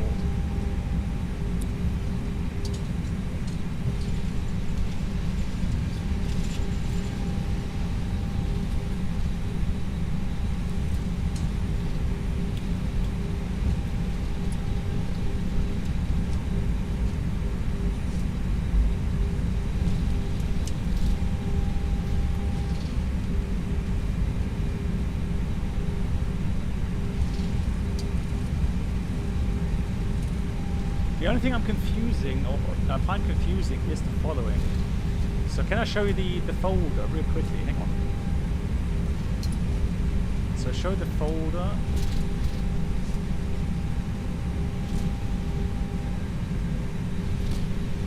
So this is what it says in the folder. Airport, AutoGate, etc. And in the airport it has all those airport files.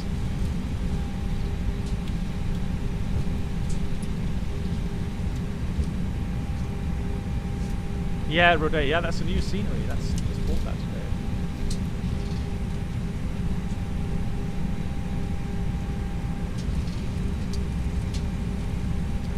Right, and let me check something else. I'm just gonna check if I have everything else deleted.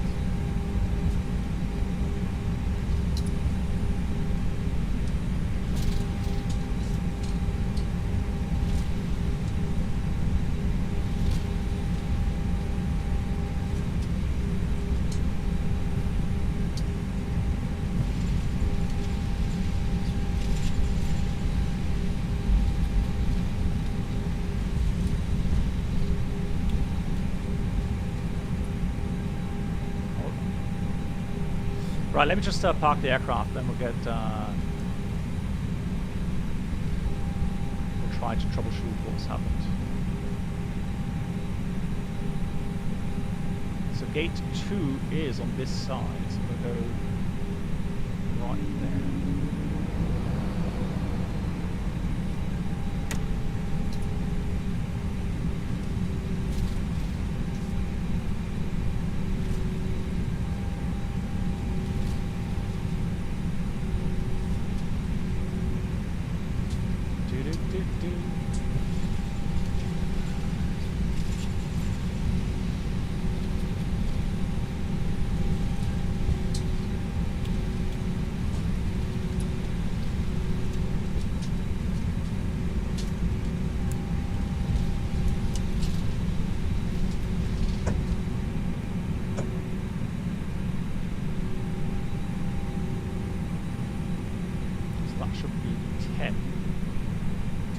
Right at the end.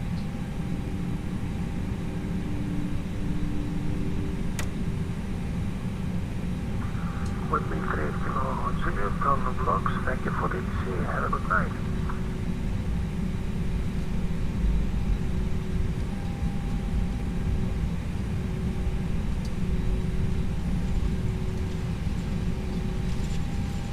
Thank you all for flying along.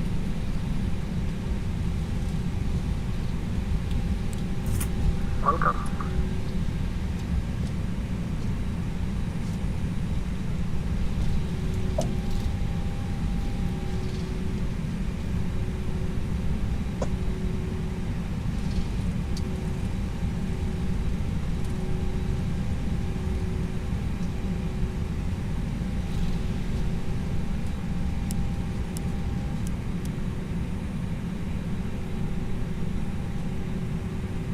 Yeah, I was wondering. I thought, well, doesn't look that good, does it?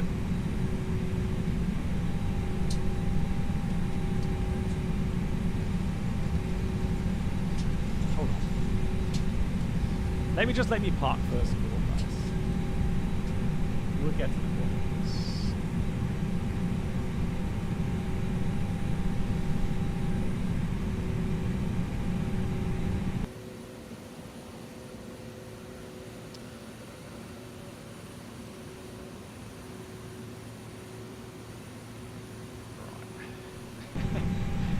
Guys, calm down, calm down. It may not be the best looking scenery regarding the terminal, but still, I mean, I still hope it was an enjoyable flight. We'll get to the bottom of this, don't we? Right.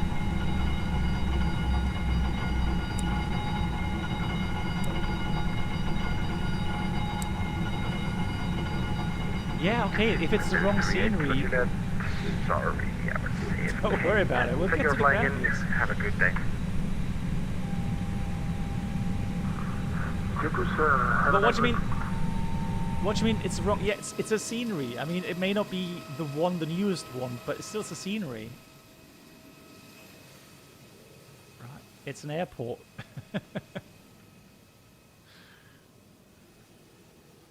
Right. So let me see. Parking. We've got the APU bleed on. We've got the LL pump off. Then we've got the engines off.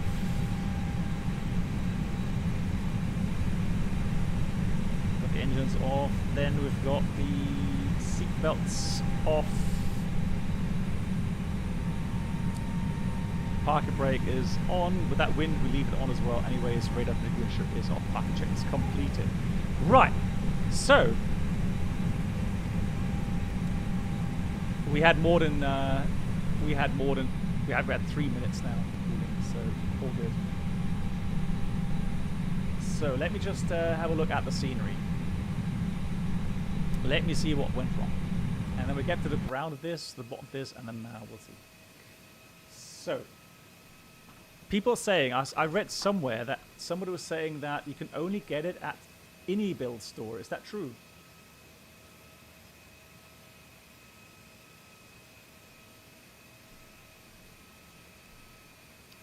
So let's see. Keflavik. Right. So, so any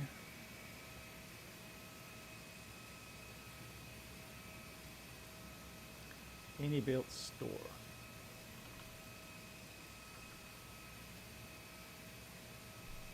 Any built store. There it is. Found it.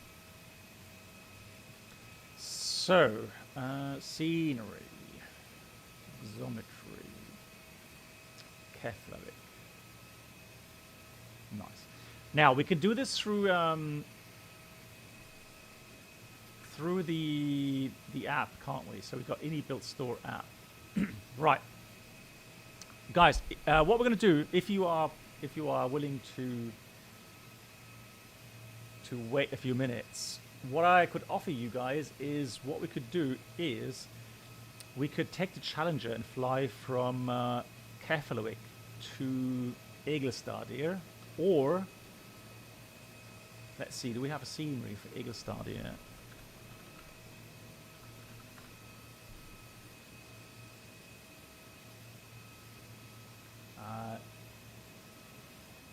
There is just standard. Yeah, so there is a good quality. Okay, Jason, yeah, let me have a look.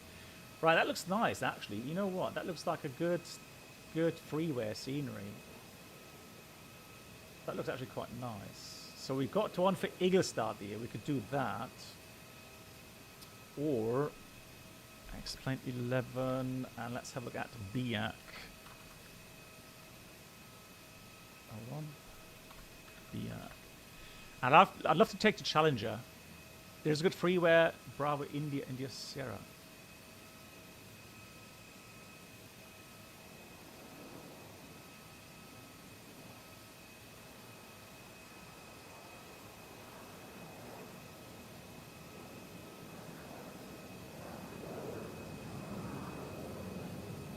Beluga. Okay, I'll try it. Thank you much. Hang on. Let me see.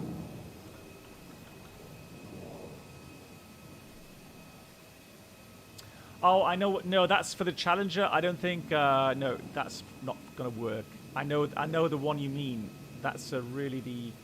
a really steep kind of approach there. No, so yeah, what we'll do, we're going to take and do the approach. I mean, the wind today is spicy enough as it is, so we're going to take Igelstad here. I'll download that, and then I'm going to get the new scenery then from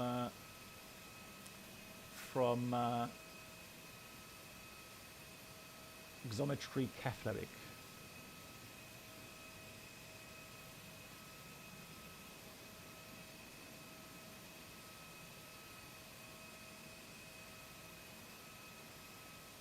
Yeah, I looked for Adrian. I didn't find any good. Oh, hang on. Where can I put the code in? Where can I put the?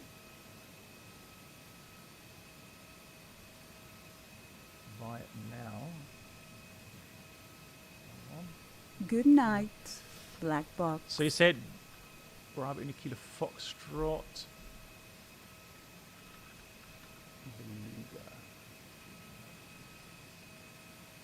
Nope, no, that it's not. It's not available. It says. Okay. Oop. So we'll do that. I'm gonna buy the add-on. Good night, MCK.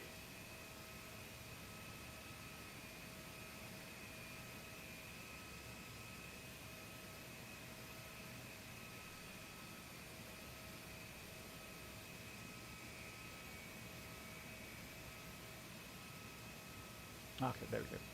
Good. Okay, guys, give me about 10-15 minutes, if you like, then we'll fly the Challenger from Keflavik to Igelstad here. That should be a fun Good approach. night, black box. All right. Thanks so much for watching. Good night, Emma, as well. All right, I'll try that as well. Hang on.